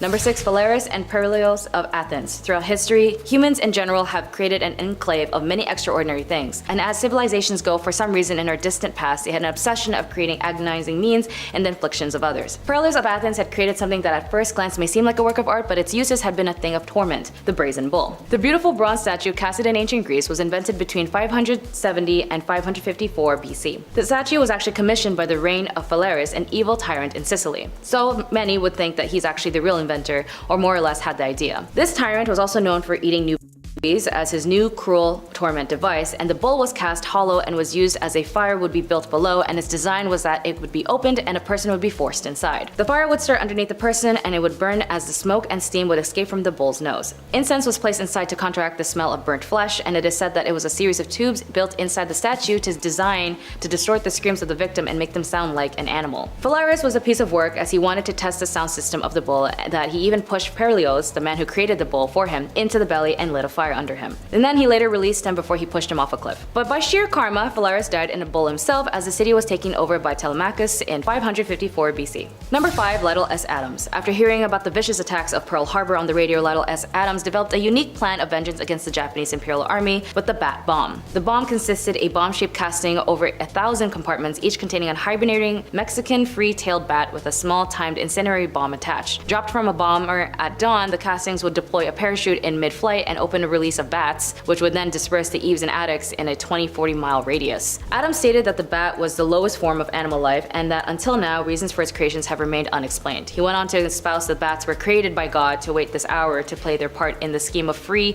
human existence to frustrate any attempt of those who dared desecrate our way of this life. This weird device was then of course proved by President Roosevelt, who's remarked that his friend wasn't crazy, but the idea was worth looking into. Either way, after the conducted of a few tests, the program was eventually cancelled after it was estimated a use of $2 million, or in today's value $32 million, was wasted on this invention. When it comes to war, humans showcase the worst of the worst if it means of expanding their nation's political planning, and if you're in the military, there's an internal conflict to fill in your nationalism and your internal duty to serve the country, and you forget your economical issues. When it comes to the invention of war, as it has been showcased throughout history time and time again, even in current unfortunate events, the creation leads to genocide by means of invention of different kinds of warfare. Developed by Fritz Haber, who was a professor at the University of Karlsruhe, was a brilliant chemist who invented directed the industrial-scale productions of ammonia-based fertilizer. Alongside Frederick Guthrie, the two was noted as the ones who weaponized and synthesized a vescent chemical warfare agent called mustard gas, a widely used weapon used during World War I by both sides of the conflict with particularly harmful and deadly effects. It was responsible for the 1,205,655 non-fatal casualties and 91,198 deaths. The effects range from minor symptoms such as skin irritation and conjunctivitis to severe lung damage when inhaled. Despite the horrific use of mustard gas during World War I, there was a silver lining: the discovery of the first modern chemotherapeutic agent based on observations of World War I survivors exposed to mustard gas. The studies eventually launched an era of cancer chemotherapy research. Number 3, Oliver Winchester. An American businessman and politician named Oliver Winchester was best known for his founding, manufacturing, the marketing of the Winchester Repeating Arms Company, aka the Winchester rifle. The first official Winchester rifle was a model in 1866. Repeating rifles was not widely used until after the war, when they became increasingly popular with the civilians. Military authorities concentrated primarily on perfecting breech-loading single-shot rifles for many more years. His ownership was then passed to his son, who died of TB, and his wife Sarah Winchester ended up moving to California with inheritance as she began to make the famed Winchester House a haunted mystery house due to her fear of spirits being murdered by the rifle. Number 2, Dow & Company. Originally developed to simply enhance the growth of soybeans, Agent Orange was weaponized and used extensively during the Vietnam War. During the war, Dow, Monsanto, and other companies were compelled by the US government to produce Agent Orange under the US Defense Production Act of 1950. Used in large quantities, it was a powerful herbicide used by the United States to deforest the jungles and destroy Viet Cong and North Vietnamese army crops. The United States military sprayed upon up to 20 million gallons of herbicides over Laos, Vietnam, and Cambodia from 1961 through 1971, covering over 4.5 million acres. Agent Orange was often proven afterwards to cause very serious health problems for both Vietnamese people and returning US military personnel and their families. Among were rashes, birth defects, and severe neurological problems, as well as cancer. This military action has caused the nation of Vietnam. Since then, the country has reported over 400,000 of their people were maimed and killed by the harm of the herbicides, that 500,000 of their children have been born with birth defects caused by the exposure of Agent Orange. The US courts, of course, have constantly ruled that Dow and other manufacturers bear no responsibility for the development and the use of Agent Orange during the Vietnam War, and have dismissed all legal claims to the contrary. And finally, number 1, Oppenheimer. An American theoretical physicist and director of the Manhattan Project Los Alamos Laboratory during World War II, is often called the father of the atomic bomb, causing the destruction and devastation of the Japanese as it resulted the tragedies of 200,000 civilians and military personnel. The ethics of these bombings and the roles in Japan's surrender are subjects of debate. Oppenheimer did important research of the theoretical astronomy, as well as the quantum field theory and the extensive of quantum electric dynamics. But with his interests that led him to the development of these weapons still hold to this day dire consequences on the lives that it would affect. In a very famous quote to his recognition, he has said, "If the radiance of 1,000 suns were to burst at once in the sky, that would be like the splendor of the mighty one. Now I have become death, the shatter of worlds." In a meeting he had with President Truman, he was distraught at the invention, as it was now readily usable at the hands of practically anyone. And President Truman was infuriated at Oppenheimer when he said, "Mr. President,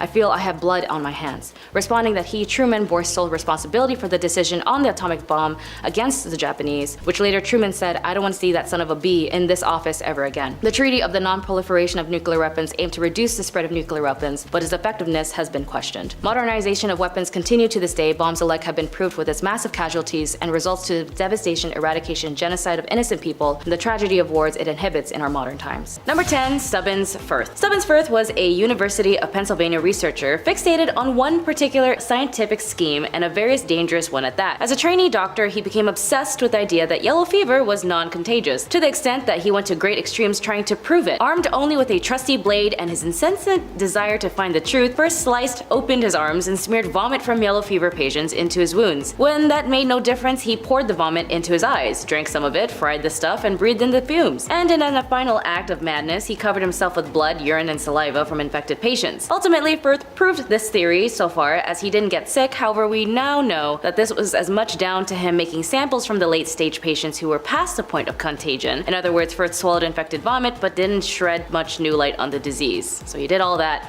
for nothing. Number 9, Jose Delgado. University of Madrid graduate Jose Delgado may have received a prestigious professorship at Yale University, but his research was on dealing with mind control. While at Yale in the 50s-60s, Delgado inserted electrode implants into the brains of primates and used a remote control that gave off radio frequencies to make the animals perform complicated movements. Later, he placed the implants into the brain of a bull and got into the ring with the beast using his transmitter to stop charging before it reached him. Aside the animal cruelty, he even tried these experiments on 25 5 people and wired them up. Behaviorally, it only induced the people's anger and impacted more towards their aggression, but he kept striving for a way to achieve mind control and even once said, "We must electronically control the brain and someday armies and generals will be controlled by electric stimulation of the brain." I don't know, I guess it doesn't work. Number 8. Paracelsus. Switzerland Paracelsus' contributions to toxology were based heavily in astrology, and he is quite well known for offering the community a wide array of useful ideas and innovations. He was a pioneer in several aspects of the medical revolutions of the Renaissance, emphasizing the value of observation in combination with received wisdom. However, for all of his use, he also thought he might be able to create a homunculi, or small humans, who stood no more than a foot or so height and performed actions very similar to Gollum.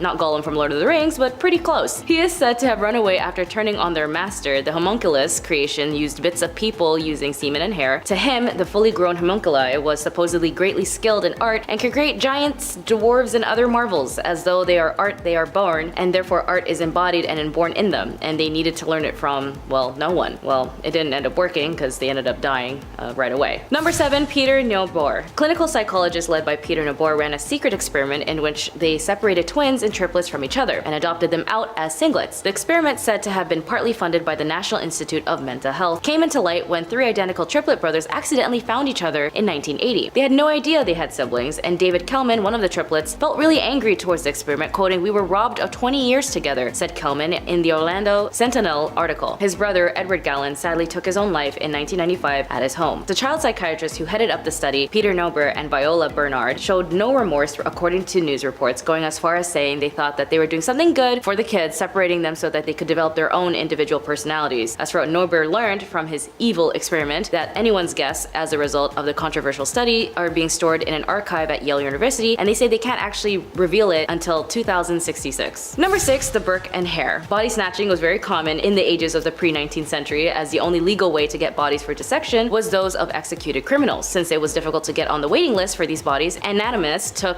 buying bodies from the grave robbers or even doing it themselves, up until the students and the anatomists would carry out their own raids in graveyards, acquiring cadavers as and when they could. William Hare and his friends William Burke found ways of delivering fresh corpses to their boarding houses without actually having to steal a body, which is that they would smother more than a dozen lodgers at that boarding house, and then they would sell their bodies to the anatomist Robert Knox, and Knox didn't notice or care that the bodies that he received were recently fresh, as it was imperative to his job. Burke was later charged and died for his crimes, and the case spurred the British government to loosen the restrictions on dissection. The scandal led to the Anatomy Act of 1832, where they made a great number of cadavers legally available for education purposes. Typically, these bodies would be from those who died in an asylum and had no relatives or any ways to cover for funeral costs. Number 5. Sidney Gottlieb. Gottlieb was in charge of the CIA's MK Ultra project in the 1950s. This project's goal was to investigate techniques that would crush the human psyche to the point that it would admit to anything. I guess in some ways it's kind of like the truth serum, but with psychology. More specifically, he too also wanted to find a way to do mind control like Delgado in number 9. He wanted to find ways with the CIA to induce the behaviors of enemies, but in these cases, Sidney went his way to by dosing unsuspecting subjects with LSD, experimenting with illegal drugs, and sought out all sorts of exciting ways to poison people, including Fidel Castro, as he is the man behind the infamous poison cigar. If you guys know Stranger Things, the suspicion of Eleven getting her powers was from her mom being induced with LSD, chemicals that were thought to be creating of powerful abilities, but unlike Stranger Things, it definitely helped open someone's mind up, but not like moving stuff with one's mind. Number 4. Sergei Burko-Honeko. Although he's been credited with helping bring about the most important advances with open heart surgery, his gruesome act was on experimentations on animals, also animal cruelty. Sergei wasn't content with slicing up animals after they died. More specifically, not only did he not like to wait, but he also didn't like the animals to die, even after they've been decapitated. In the late 1930s, him and his team undertook a series of experiments as part of which they removed a canine's head and kept it alive away from its body by hooking it up to an air and blood supply apparatus. He would also have another hound had all the blood drawn from its body, only later to be brought back to life by the Soviet Frankenstein. Number 3. Shiro Ishii, a microbiologist and a lieutenant general of Unit 731, a biological warfare unit of the Imperial Japanese Army during the Second Sino-Japanese War. Ishii is remembered as the father of biological warfare. Under his watch, thousands of captives were infected with deadly diseases and thousands more were impacted by chemicals on the battlefield. Ishii performed a bunch of experiments that had nothing to do with chemical warfare, including force of vivisections, and simulated strokes.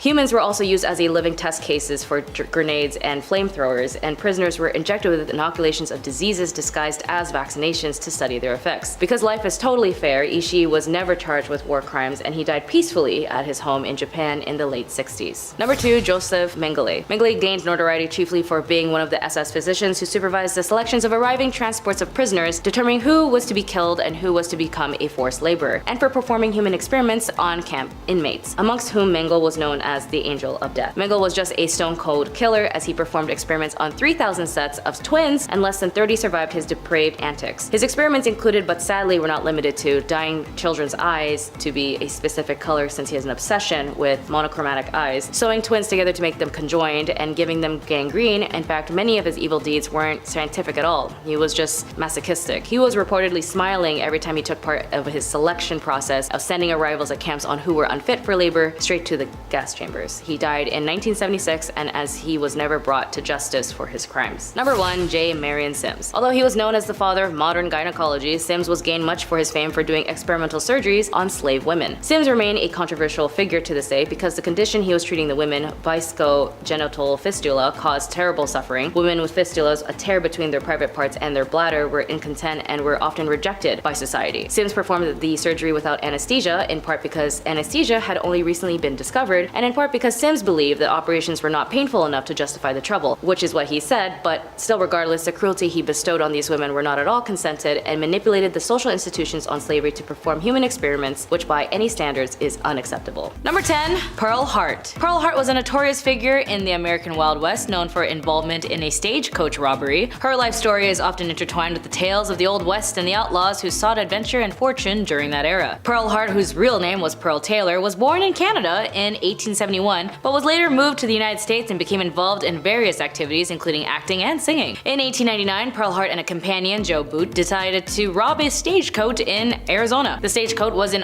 route from the Globe to Florence, carrying passengers and valuables. The stagecoach robbery did not go as planned, as Pearl Hart and Joe Boot were not experienced criminals, and their attempt was somewhat amateurish. They failed to obtain a significant amount of loot, and after the failed robbery, Pearl and Joe was captured by law enforcement. They were then later arrested and brought to trial, and Pearl Hart and Joe Boot were tried for their crimes. During the trial, Pearl presented herself as a victim of circumstances, arguing that she had committed the robbery due to personal circumstances. She was convicted and sentenced to only 5 years in prison. As for Joe, nobody knows. Pearl Hart's life after her release from prison remains somewhat of a mystery. After serving about 2 years of her sentence, she was released due to good behavior, and Pearl Hart's belief was dramatic stint as a stagecoach robber contributed to her lasting notoriety as the annals of Wild West history. Her story became a part of a lore surrounding outlaws and characteristics of American frontier. Number 9.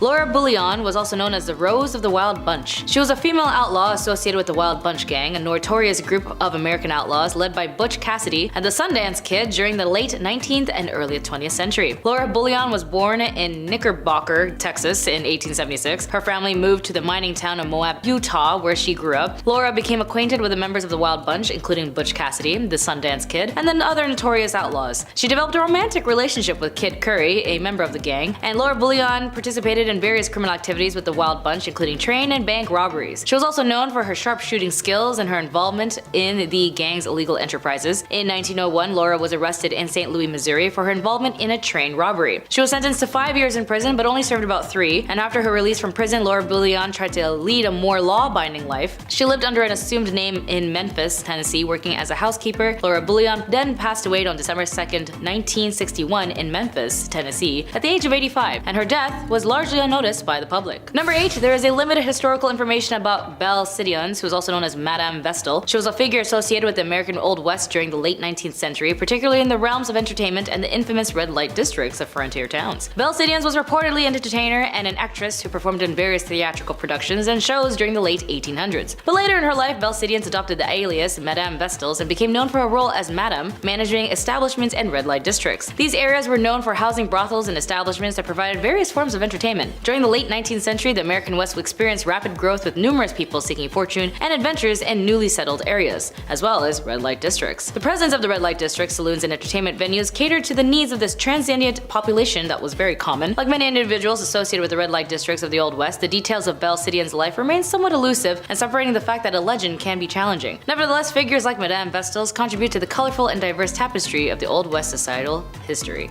Number 7. Rose Dunn, also known as the Rose of the Cameron, was a legendary figure associated with the American Old West. Born in 1878, Rose Dunn gained notoriety for her romantic entanglements with outlaws and her involvement in the activities of the Wild Bunch Gang. Rose Dunn was also born in Indian Territory, which later became Oklahoma, in 1878. She came from a large family, and her brothers were also known for their involvement in outlaw activities. Rose Dunn then became romantically involved with George Bitter Creek Newcomb, a member of the Wild Bunch Gang led by Bill Doolin. The Wild Bunch was notorious for its involvement in train and bank robberies, as we know. In 1895, a shootout occurred in the Dunn family ranch involving lawmen seeking to capture Dunn brothers and their associates. During the confrontation, Rose's brother John Dunn was killed, and her older brother George Dunn was captured after the death of Bitter Creek Newcomb. Rose Dunn then lived more of a settled life, and she married Charles Albert Noble, a farmer, and they had a family. Rose and Charles lived in Cathridge, Missouri. Rose Dunn then passed away on February 5, 1955 in Parachute, Colorado. Number 6. Sarah Jane Newman was born in Tennessee in 1817 and later moved to Texas. Also known as Sally Skull, was a figure associated with the Texas frontier during the mid-19th century. Her life story involves elements of violence, crime, and romance, contributing to her notoriety in the history of the American West. Sarah married George Washington Skull, a Texan and a participant in the Texan War of Independence. George Skull operated a ferry and owned a ranch in a location known as Skull Crossing in the San Antonio River. The crossing was an important point for travelers and cattle drives, as the Skull family became involved in violent feuds with the Taylor family over land and cattle. This feud escalated and resulted in several killings on both sides, with also casualties in 1867. During the height of the feud, Sally Skull was widowed after her husband George Skull was killed. Following his death, she sought out revenge and killed several members of the Taylor family. And after the killings, Sally Skull was captured and imprisoned. She was definitely tried for the deaths, but was charged or dropped due to insufficient evidence. And after her release, Sally Skull's life became less eventful as she lived in relatively obscurity and passed away in 1888. Number 5. Mary Catherine Haroni, also known as Big Nose Kate, was a historical figure associated with the American Old West, as she was a Hungarian-born adult worker and companion to the legendary lawman and gambler Doc Holliday. Kate eventually moved west and found herself in a rough and often lawless mining towns of the Old West, as she worked as the Lady of the Night, gained notoriety for her feisty and independent personality. Kate then became romantically involved with John Henry Doc Holliday, a dentist turned gambler and gunfighter. What a career change. They met in Fort Griffin, Texas in 1870s. Following Doc Holliday's death in 1887, Kate Haroni then lived in various places, including Arizona and Colorado. She then worked as a nurse and a hotel owner in the early 1900s, and Kate moved to Arizona and lived in poverty. She worked in various jobs, including serving as a cook, and then in the 1930s she applied and received a pension for being a widow of a veteran American Indian War. Doc Holliday had happened to serve as a scout. Big Nose Kate then passed away on November 2nd, 1940 in Arizona at the age of 90. She outlived many of the famous figures of the Old West. Number 4. Belle Starr. Born Myra Mabel Shirley, Belle Starr was a notorious figure associated with the American Wild West during the 19th century. She became known as the Bandit Queen and gained notoriety for her associations with various outlaws and her involvement in criminal activities. Belle married several times, with her famous marriage being the outlaw Cole Younger, a former member of the James Younger gang. After Younger, she then married Sam Starr, a Cherokee outlaw, which contributed to her connection with the Indian Territory, present-day Oklahoma. Belle Starr was also known to associate with herself with various outlaws, including Jesse James, the Younger brothers, and the infamous Dalton gang. Her connections to these outlaws and her involvements in horse theft and other illegal activities contributed to her reputation. Belle Starr and her husband Sam Starr lived in the Indian Territory, where they ran a horse ranch, and their ranch became a haven for outlaws seeking refuge from the law. Belle Starr was arrested several times for various offenses, including horse theft. However, she often managed to avoid lengthy imprisonments, and her criminal activities continued. Belle Starr's life came to a violent end when she was shot and killed on February 3rd in 1889 while riding home from a neighbor's house. The circumstances of her death remains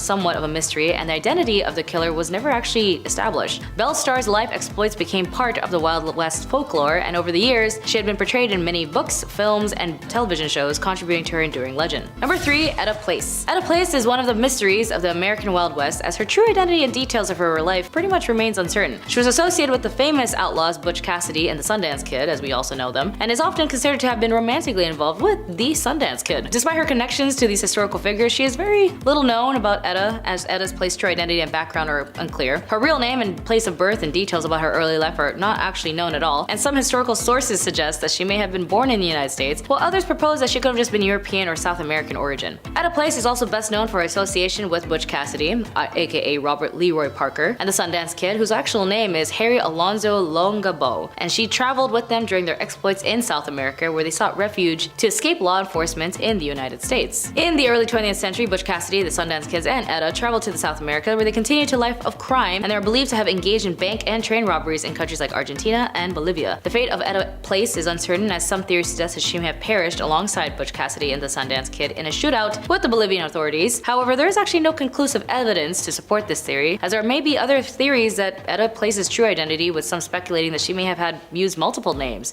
during her lifetime. However, concrete evidence to confirm her background or provide clarity on her true identity is still undiscovered. Number 2, born in France around 1829, Eleanor Dumont moved from the United States and became involved with the gambling industry known as the Gold Rush. She arrived in California during the Gold Rush of 1850, seeking opportunities in the burgeoning mining towns in 1854. Eleanor ended up opening a gambling establishment in Nevada City, California, where she ran gambling tables and a reputation for her skills as a card dealer. She then became known as Madame Mustache due to the fact that she had distinctive facial hair and refused to remove it despite societal expectations. And over the years, Madame Mustache opened and managed several gambling establishments in various mining towns, including Virginia City and Bodie. Despite her success in the gambling business, Eleanor faced financial challenges and struggled to maintain her enterprises. She suffered major losses and debts that ended up leading to her to a decline in her fortunes. And then Eleanor Dumont's life took a tragic turn, and as in 1879, facing financial difficulties and heartbreak, she took her own life by ingesting an overdose of really intense drugs in Bodie, California. Eleanor Dumont's story proves that a glimpse into the complexities of life during the gold rush and the challenges faced by women trying to make a living in a male-dominated society. Her role as a successful gambler and card dealer, as well as her refusal to conform to traditional gender norms, contribute to her place in the history of the American West. The nickname Madame Mustache and her distinctive facial features further add the colorful and unconventional aspects of her life. And finally, number 1, Bonnie Parker was one half of the notorious criminal duo known as Bonnie and Clyde. Alongside Clyde Barrow, Bonnie Parker gained notoriety during the Great Depression for a series of bank robberies and criminal activities in the early 1930s. Bonnie Elizabeth Parker was born on October 1st, 1910 in Rowena, Texas, and she grew up in a working-class family, and despite her small stature, developed a love for poetry and drama. I wonder if that's what caused her to join Clyde, because she joined Clyde Barrow in January 1930. Clyde was already a seasoned criminal, a little bit of spice, little paprika, was serving time in East End Prison Farm in Texas. A mutual acquaintance smuggled a weapon to Clyde, and he used it to escape. Bonnie and Clyde embarked on a crime spree that included bank robberies, burglaries, and car thefts. They were involved in several pew-pew outs with law enforcement, and their criminal exploits attracted significant media attention. Bonnie and Clyde were often a part of criminal gang that included their other associates, such as the Clyde brothers, Buck Barrow and his wife Blanche Barrow. The gang engaged in violent confrontations with law enforcement, resulting in injuries and fatalities on both sides. Bonnie and Clyde gained additional notoriety due to photographs found by police at one of their hideouts, and the images depicted the couple posing with weapons, contributing to their image of glamorous and dangerous criminals. Bonnie and Clyde crime spree came to a violent end on May 23, 1934, when the law enforcement officers ambushed their car near Benville Parish, Louisiana. The officers fired a barrage of bullets, killing both Bonnie and Clyde instantly, and the story of Bonnie and Clyde has become a part of American folklore. Their criminal exploits and romanticized in the media have been a subject of numerous books, films, and songs, and the 1967 film Bonnie and Clyde, starring Warren Beatty and Faye Dunaway, further cemented their status as infamous figures. Number 10, Elizabeth Bathory. Elizabeth Bathory, commonly referred to as the Blood Countess, occupies a pretty creepy place in history as a Hungarian noblewoman with a notorious reputation. She is believed to be one of the most prolific female serial killers in history, earning her eerie nickname from the gruesome practice of bathing in the red of her victims. This ritual was apparently rooted in her belief that it could preserve her youthfulness, and it sounds like some pretty extreme anti-aging to me. Operating during the late 16th and early 17th centuries within the walls of her castle, now located in modern-day Slovakia, Bathory subjected an estimated 650 girls to unimaginable horrors. Her reign of terror reached its thankful end on December 30th, 1610, when Elizabeth, along with 4 accomplices, faced arrest following an investigation into the disturbing rumors surrounding her actions. Despite the severity of the accusations, though, a lack of concrete evidence prevented the claims from being substantiated. However, the absence of solid proof did not grant her leniency, and she was confined to her castle until her eventual passing. Her evil deeds and the whole blood-soaked castle deal make her a heavyweight in the true crime scene. It's a legitimate horror story with more questions than answers. Would probably make a great horror film, though. And in at number 9 today is Ma Barker. Ma Barker, a notorious figure in US criminal history, served as the leader of the feared Barker gang, which her sons were also a part of. Gaining the title of the FBI's public enemy number 1, Barker orchestrated a series of robberies, murders, and kidnappings across the American Midwest in the early 1930s. Her life came to a pretty explosive end in 1935 during a prolonged standoff in her Florida hideout, setting a record as the longest standoff in FBI history. J. Edgar Hoover, the FBI's first director, once described her as the most vicious, dangerous, and resourceful criminal brain of the last decade. Hoover's description added to Ma Barker's mysterious reputation, solidifying her reputation as one of the most evil women of all time. Number 8. Belle Gunness. Belle Gunness holds the disturbing title of one of America's worst female serial killers. Even before considering her terrifying actions, she was already an imposing and physically intimidating woman, standing 6 feet tall and weighing over 200 pounds. It was alleged that she was responsible for the passing of her husbands, younglings, numerous suitors, boyfriends, and even her own daughters, Myrtle and Lucy. Belle's motive was pretty simple: greed. She gained income by stealing life insurance and assets from her victims. Reports suggest her victim count exceeds 20, with some claiming it could be over 100. Inconsistencies in her post-mortem examination, such as the reported height being 2 inches shorter than Belle's 6 feet, contributed to her becoming a figure in American criminal folklore, often compared to a female Bluebeard, because people will make things up and just run with it sometimes. Number 7. Griselda Blanco. Born in 1943, Griselda Blanco, known by her aliases of La Madrina or the Black Widow, emerged as a frightening figure in the criminal underworld. Hailing from Colombia, she etched her name in history as one of the most ruthless and feared queenpins ever known. Blanco's notoriety reached its peak as a key player in the notorious Medellin cartel, a criminal empire synonymous with violence and illicit trade. What sets Blanco apart is her unexpected role as a mentor to none other than Pablo Escobar. However, as fate would have it, their relationship eventually soured, paving the way for a rivalry that would echo through criminal history. Blanco's criminal empire revolved around the transportation of a certain illegal powdery substance from the fields of Colombia to the streets of the United States. This calculated operation, coupled with her alleged involvement in up to 200 people being ushered to the pearly gates, showcased Blanco's audacity and cunning in a male-dominated realm. Her ability to not only navigate but dominate such a perilous environment proved her prowess as a criminal mastermind. Following a stint behind bars, Blanco's life met a chilling end on September 3rd, 2012, when she was wiped out in a hail of lead, leaving a void in the criminal landscape she once ruled. I'm all for girl power, but let's just put that energy somewhere else, shall we?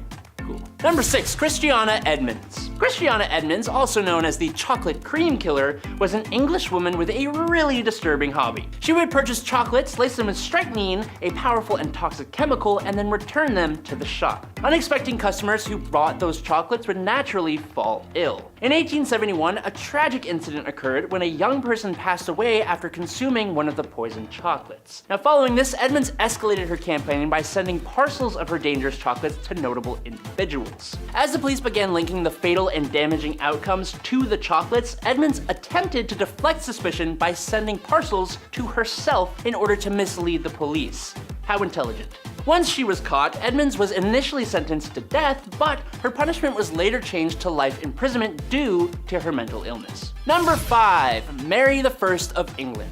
Born on February 18, 1516, Mary I held the throne as Queen of England and Ireland from July 1553 until her passing. As the only surviving child of the marriage between Henry VIII and his first wife, Catherine of Aragon, Mary I's reign is notable for her brutal persecution of Protestants, earning her infamous moniker Bloody Mary. Her attempt to forcefully return England to Catholicism resulted in the forced passing of numerous prominent Protestants, contributing to a climate of fear and leading around 800 Protestants to flee the country, unable to return until her passing. During her reign, Bloody Mary implemented the heresy laws, which resulted in the burning of over 300 Protestants accused of heresy. Despite the widespread violence, Mary I was never prosecuted for her actions. However, after her passing on November 17, 1558, the winds of change swept through England, ushering away from her staunch Catholic policies. The efforts to re-establish Catholicism were ultimately reversed, marking a turning point in the religious landscape of England. Mary I's reign, entwined with religious strife and political turmoil, remains a complex chapter in history where power,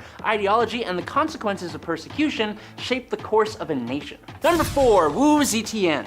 Between 665 and 690, Wu Zetian controlled China as empress through her husband, and later as empress dowager through her sons. However, in 690, she achieved a historic milestone by becoming empress, marking her as China's first and only official recognized female ruler. Wu Zetian maintained her authoritarian position from 690 until her passing in 705. Now, despite the significant achievements in expanding China's territory and establishing it as a powerful empire, her reign was unfortunately also marked by violence and bloodshed. Wu Zetian's rise to power was marked by a series of manipulative and ruthless tactics. She orchestrated the downfall of her political rivals, resorting to schemes such as false accusations, purges, anything to eliminate potential threats. While her success in building a powerful empire is acknowledged, she has faced enduring criticism for the ruthless tactics employed to do so. Number 3, Mary Ann Cotton.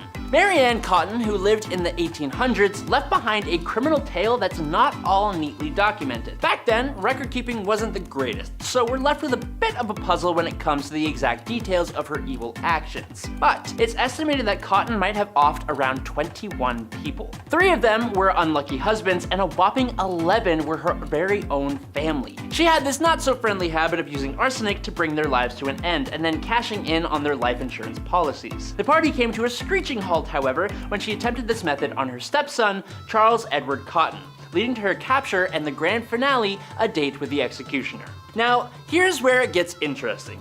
They gave her a short rope instead of the customary long one. This meant that instead of physics causing her neck to snap, she instead suffered a long, slow, agonizing suffocation. Number 2, Mary Piercy. Mary Piercy, born in 1866, lived in Kentish Town, North London, with her lover, Charles Creighton. Feeling unsatisfied with life, at the age of 24, Mary sought more, leading her to become romantically involved with a man named Frank Hogg. However, it seems that Frank was also already spoken for, being already married to his pregnant wife, Phoebe. The dark events unfolded on October 24, 1890, when a policeman discovered the almost severed body of a woman in Crossfield Road, Hampstead, along with a blood-stained pram. Mary's association with the crime drew attention when she displayed hysterical behavior at the mortuary while viewing the body of the deceased woman, later identified as Phoebe Hanelo, Frank Hogg's wife. The next day, the lifeless body of Hogg's daughter was found near Finchley Road, a mile away. This time, the cause was suffocation.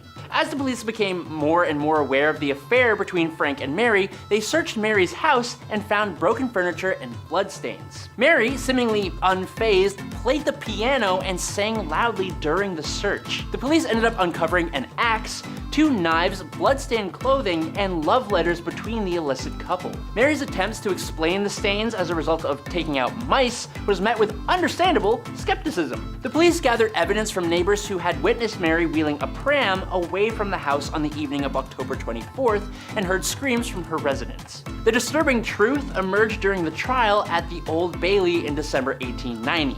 Mary's defense claimed insanity, but it proved unsuccessful, resulting in her sentencing to be sent to hell. On December 23rd, 1890, at Newgate Prison, Mary Piercy faced execution by hanging, orchestrated by James Barry, just over a decade after her father, Thomas Wheeler, met a similar fate for a similar crime. I guess it kind of runs in the family. Number 1, Delphine LaLaurie. Delphine LaLaurie was a prominent New Orleans socialite who lived during the early 19th century. She's infamously remembered for her role in one of the city's most gruesome and horrifying scandals. Born Mary Delphine McCarty in 1787, LaLaurie married 3 times and became a central figure in New Orleans high society. However, her reputation took a pretty dark turn when her mistreatment of people that she kept forcibly endured came to light. Reports of extreme cruelty and sadistic practices circulated, revealing the disturbing treatment of servants within the LaLaurie mansion. In 1834, a fire at the mansion exposed a hidden chamber where individuals were discovered in appalling conditions, subjected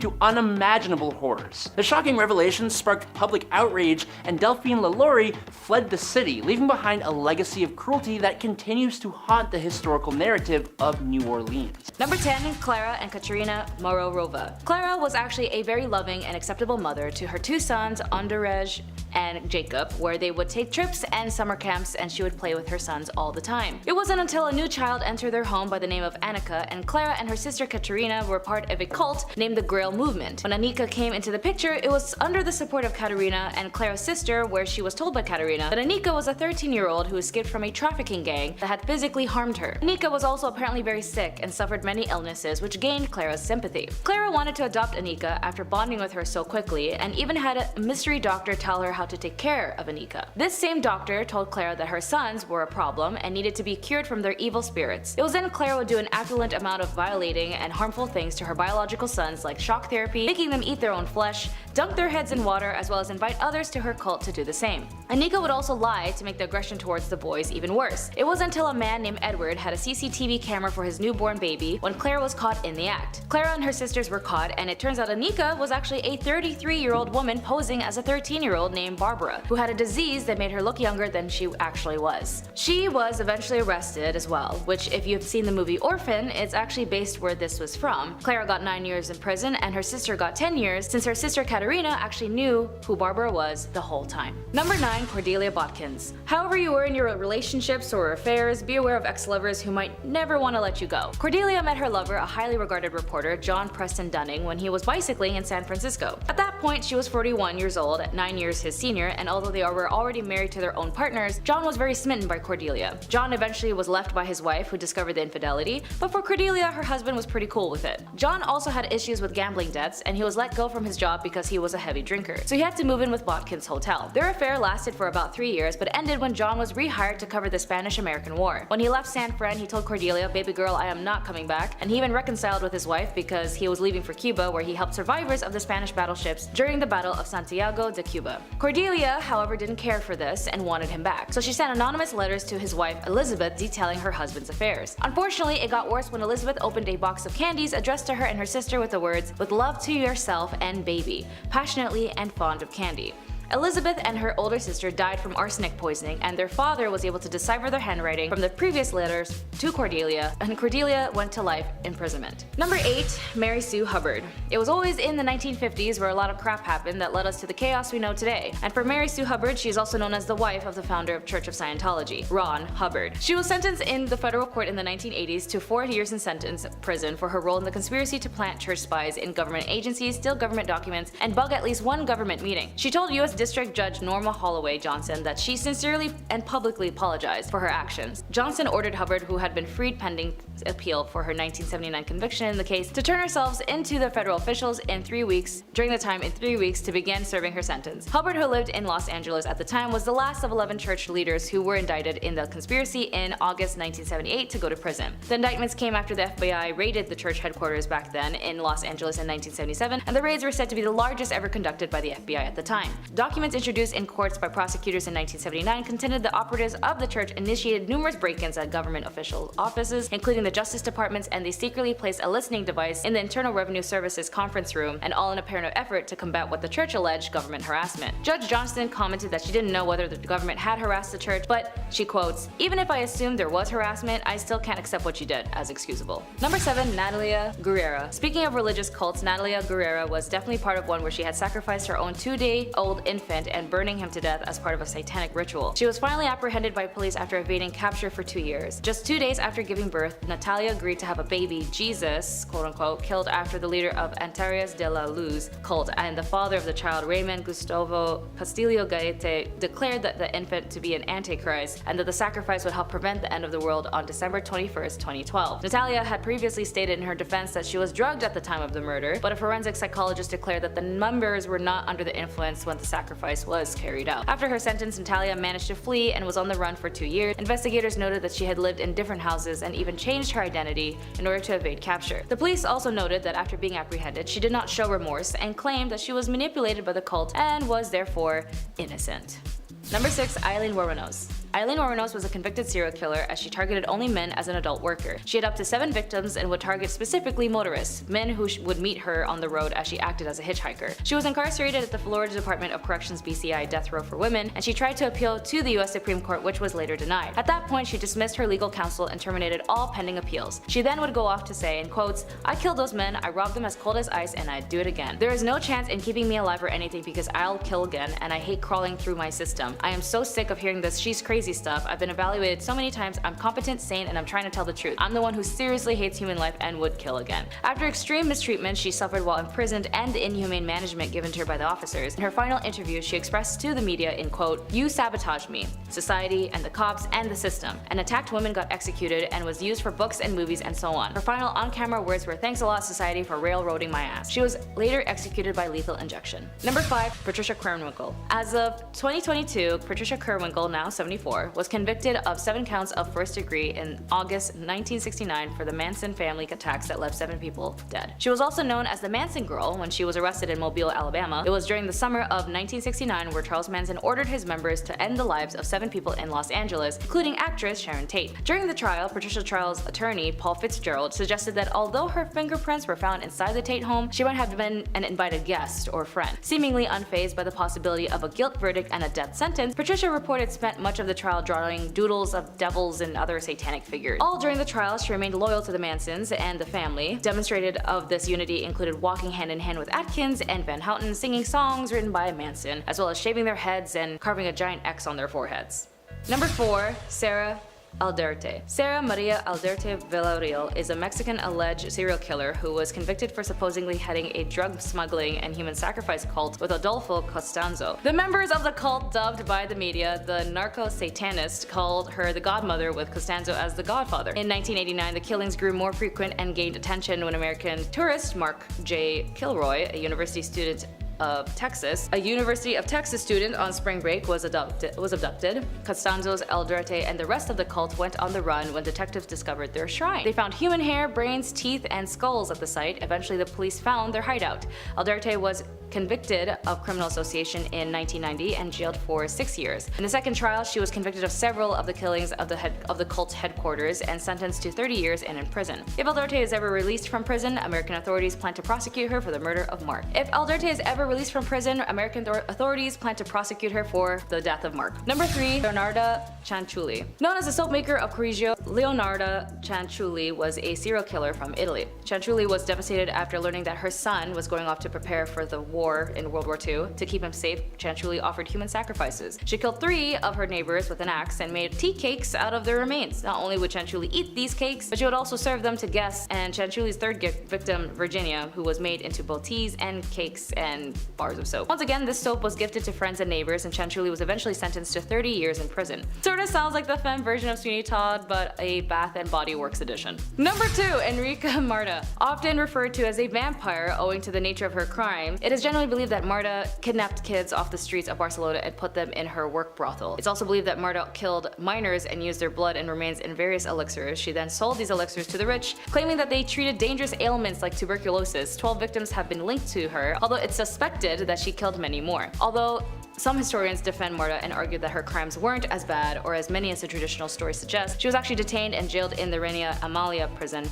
Further investigation revealed more housing in Sant Feliu de Llobregat, property of Marta's family. Here they found remains of children in vases and jars, as well as books of remedies, including a list of rich clients who the police apparently tried to hide from being leaked, including rich politicians, doctors, and businessmen, and bankers. Kinda similar to a case we had in our modern times with a guy whose name rhymes with Lefri Nipson. Although she was arrested, she was never tried since she died in the hands of her prison mates, and companions ended up lynching her. Apparently, some say her wealthy clients hired the prisoners to shut her up. It's very interesting how history repeats itself sometimes, as this was in 1913. Proving to be one of Victorian era's most infamous criminals, Amelia Dare could be one of the most prolific serial killers in human history. Back in Victorian England, she was paid for adopting babies in a practice known as baby farming. Amelia Dare turned this into her profession and adopted numerous children. She began by keeping them for a time until they passed of a natural cause, but ultimately turned into disposing them shortly after adopting them, thereby keeping the money without having to raise them. One of Dare's victims was actually found floating in the river Thames on March 30th, 1896, leading to her arrest and eventual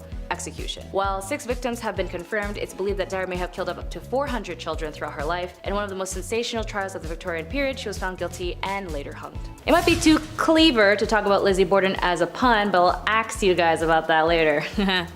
Sorry.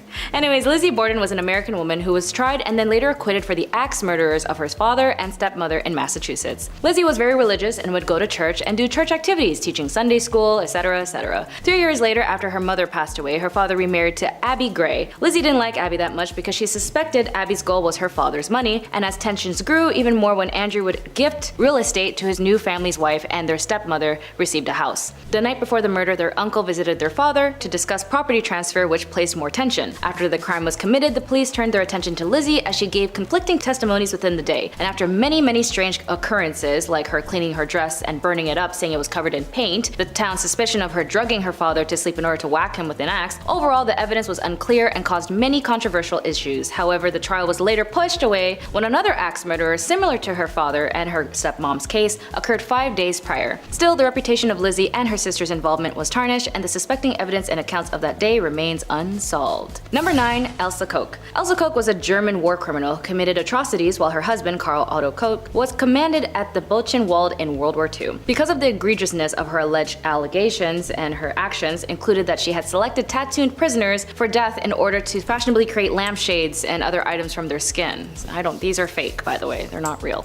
Her 1947 U.S. military commission court trial at Dachau received worldwide media attention, as did the testimony of survivors who ascribed her sadistic and perverse acts of violence to Koch, giving rise to her image as her concentration camp murderesses. However, authoritative testimony from numerous witnesses at her post-war trials firmly established that she had made extensive use of slave labor at the camp, had assaulted inmates on several occasions, and had reported inmates to the camp SS for beatings. Beatings that resulted in death on at least one occasion. While imprisoned, she experienced delusions and had become convinced that the concentration camp survivors would abuse her in the cell. She then ended up taking her own life in jail while serving time. Number 8. Belle Gunness. With an estimated 48 deaths at her hand, Belle Gunness poisoned, bludgeoned, and decapitated her victims, all so that she could collect and line her pockets with savings and insurance policies. This lonely hearts killer was known as Lady Bluebeard, amongst other names, luring her victims with newspaper advertisements. Gunness then began meeting wealthy men through a lovelorn column. Her suitors were her next victims, each of whom brought cash to her farm and then disappeared forever, including John Moo, Henry Galthart, Olaf, Oli B, Andrew, just to name a few. One of the victims' brothers came suspicious, and Gunness's luck seems to be running out. Her farmhouse burnt to the ground, and the smoldering ruins workmen discovered 4 skeletons. 3 were identified as her foster young. However, the 4th, believed to be Gunness, was unexpectedly missing as its skull. After the fire, her victims were unearthed from their shallow graves around the farm. All told, the remains of more than 40 men and minors were exhumed. However, Belle managed to skip out of town before being officially convicted and was never tracked down.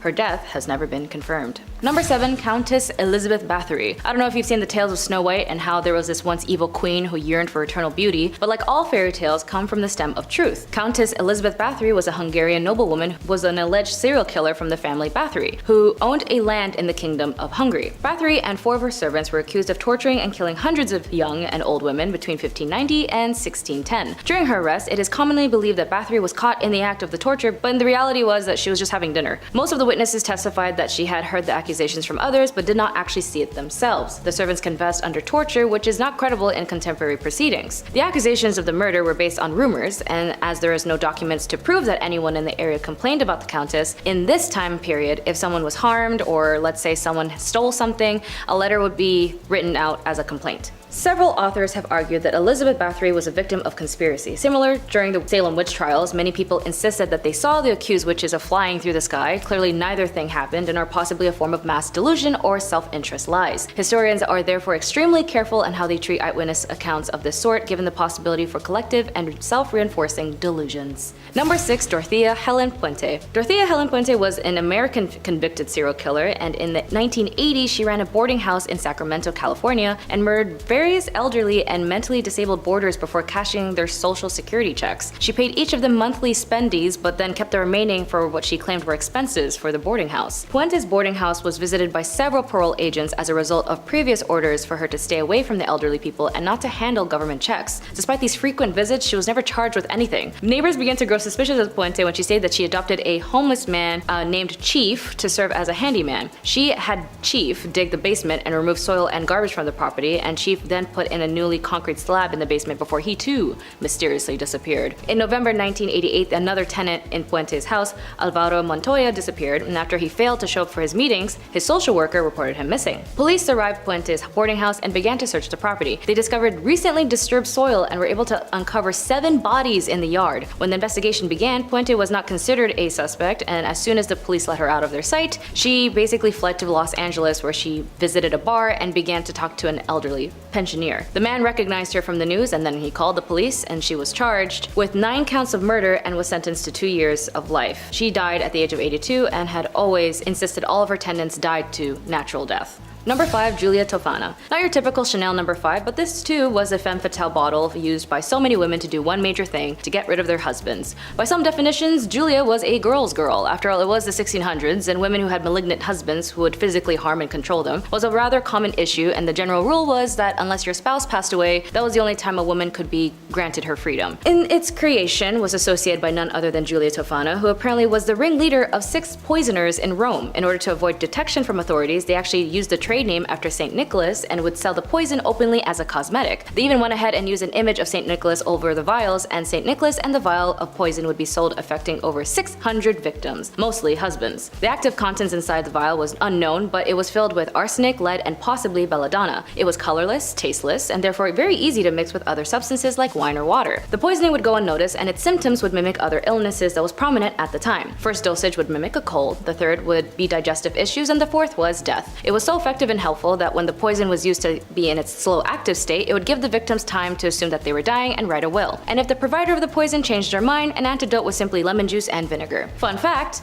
Mozart at one point was poisoned using aqua tofana, but apparently he himself started this rumor. And if you knew anything about Mozart, he was the Bugs Bunny level type of troll. Number 4, Bonnie Nettles. As cult leaders go, most women of cult leaders were subject to follow their male counterparts. As for Bonnie Nettles, she was the co-founder and co-leader with Marshall Applewhite of the Heaven's Gate New Religious Movement. Although she was registered as a nurse and was married to a businessman named Joseph Nettles, she actually lived a relatively normal life. However, according to the New York Times, she began attempting to contact deceased spirits by conducting regular seances and came to believe that the 19th century monk named Brother Francis frequently spoke with her and gave her instructions. She also visited multiple fortune tellers who told her that she would soon meet a mysterious man who was tall with light hair and fair complexion, descriptions that were very close to Marshall Applewhite's appearance. It was unclear how they met, but after Nettles did an astrological reading for Applewhite, they had an instant spiritual connection. Nettles and Applewhite established Heaven's Gate together as equals, with Nettles running the group and Applewhite speaking for her. Nettles claimed to have communicated with aliens about the next level and told Applewhite to tell their followers. When Nettles died from cancer, the mass followers of Heaven's Gates would then follow through by cultivating to take their own lives in 1997. Number 3, Eileen Wuornos. On a bit recent note, you may or may not have heard in this case in the news, but Eileen Wuornos was a convicted serial killer as she targeted only men as an adult worker. She had up to 7 victims and would target specifically motorists, men who she would meet as a hitchhiker. Her story begins when her mother at the age of 14 married her father at the age of 19. After 2 months of having Eileen, her parents divorced and left her with her alcoholic grandparents who were also malicious in their care. Eileen would then do adult work as a minor once her grandfather kicked her out to live in the woods at the age of 15, and she tried to take her own life multiple times, all failed attempts, and until she met the love of her life, Tyra Moore, in the late 80s is when she would continue a string of crime. While she was incarcerated at the Florida Department of Corrections BCI death row for women, she tried to appeal to the US Supreme Court, which was later denied, and at that point she dismissed her legal counsel and terminated all pending appeals. She would then go off and say, "I killed those men, I robbed them cold as ice, and I'd do it again too. There's no chance in keeping me alive or anything, because I'd kill again. I have hate crawling through my system. I'm so sick of this she's crazy stuff. I've been evaluated so many times. I'm competent, sane, and I'm trying to tell the truth. I'm one who seriously hates human life and would kill again." After extreme mistreatments she suffered while imprisoned and the inhumane management given to her by her officers, in her final interview she turned to the interviewer and said, and also paraphrasing due to censorship, "You sabotaged me, society, and the cops and the system. An attacked woman got executed and was used for books and movies and so on." Her final on-camera words were, "Thanks a lot, society, for railroading my ass." She was later executed by lethal injection. Number 2, Pearl Fernandez. Again, although this case is one of a very recent event, it still marks as a notable case in the issues that lie in the legal forms, and the protections of minors, and the lack of involvement of CPS. Pearl Fernandez, you may or may not know, was the mother of Gabriel Fernandez, who passed away in Pearl and her boyfriend Usaro's custody. According to The Atlantic, Pearl Fernandez and her boyfriend shot Gabriel with a BB gun, tortured him with pepper spray, beat him with a baseball bat, and forced him to eat cat feces. All injuries pointed to severe psychological and emotional distress endured over a long period of time. It was not one-time event that led to Gabriel's death, it was months of torture. A judge rejected her remorse, stating that Pearl's actions were horrendous and inhumane and nothing short of evil.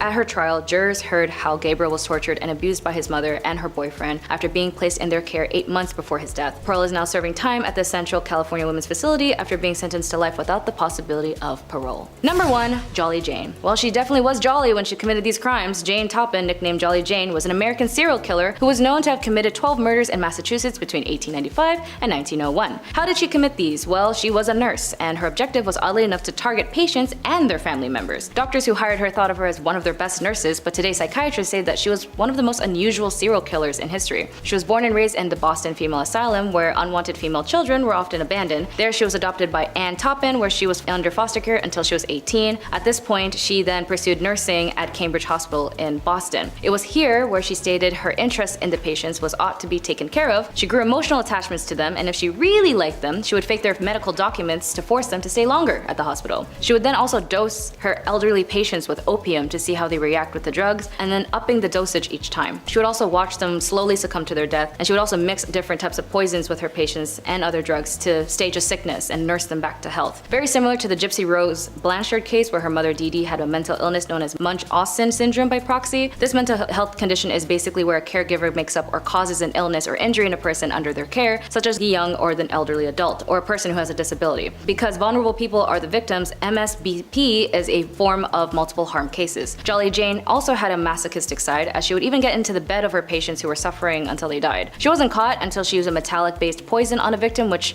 finally sparked an investigation. In a court 1902, Toppin was found guilty, and then she told her attorney that she actually killed more than 100 people and even got in beds with more of her victims. She was sentenced to stay at an asylum, stayed there until her death. Number 10. The Donovan family Ouija board. In the eerie case of the Donovan household, we witness the harrowing consequences of dabbling with the supernatural. Patty Donovan's innocent curiosity led her down a treacherous path when she engaged with, a Ouija board, the thing I hate the most, believing she had found a friend and a spirit. As she grew emotionally dependent on this entity, the disturbing incidents began to unfold. The malevolent spirit, once her confidant or boyfriend, turned into quite the force, wreaking havoc on her family. It targeted their vehicles, disassembling engines and puncturing tires, leaving them vulnerable and stranded. The spirit's actions escalated with vandalism around their home and inexplicable damage to their property, even to the point of furniture levitating and rocks raining down on their house. It's kind of baffling that the family didn't connect the dots sooner, seeing as the signs of, chaos became increasingly apparent and obvious. Her dad, Ted Donovan's desperation led him to seek help from our favorite paranormal investigators, Ed and Lorraine Warren. Upon their arrival, they sensed a pervasive malevolence within the home, and the family's history with the Ouija board was finally revealed. The Warrens, realizing the gravity of the situation,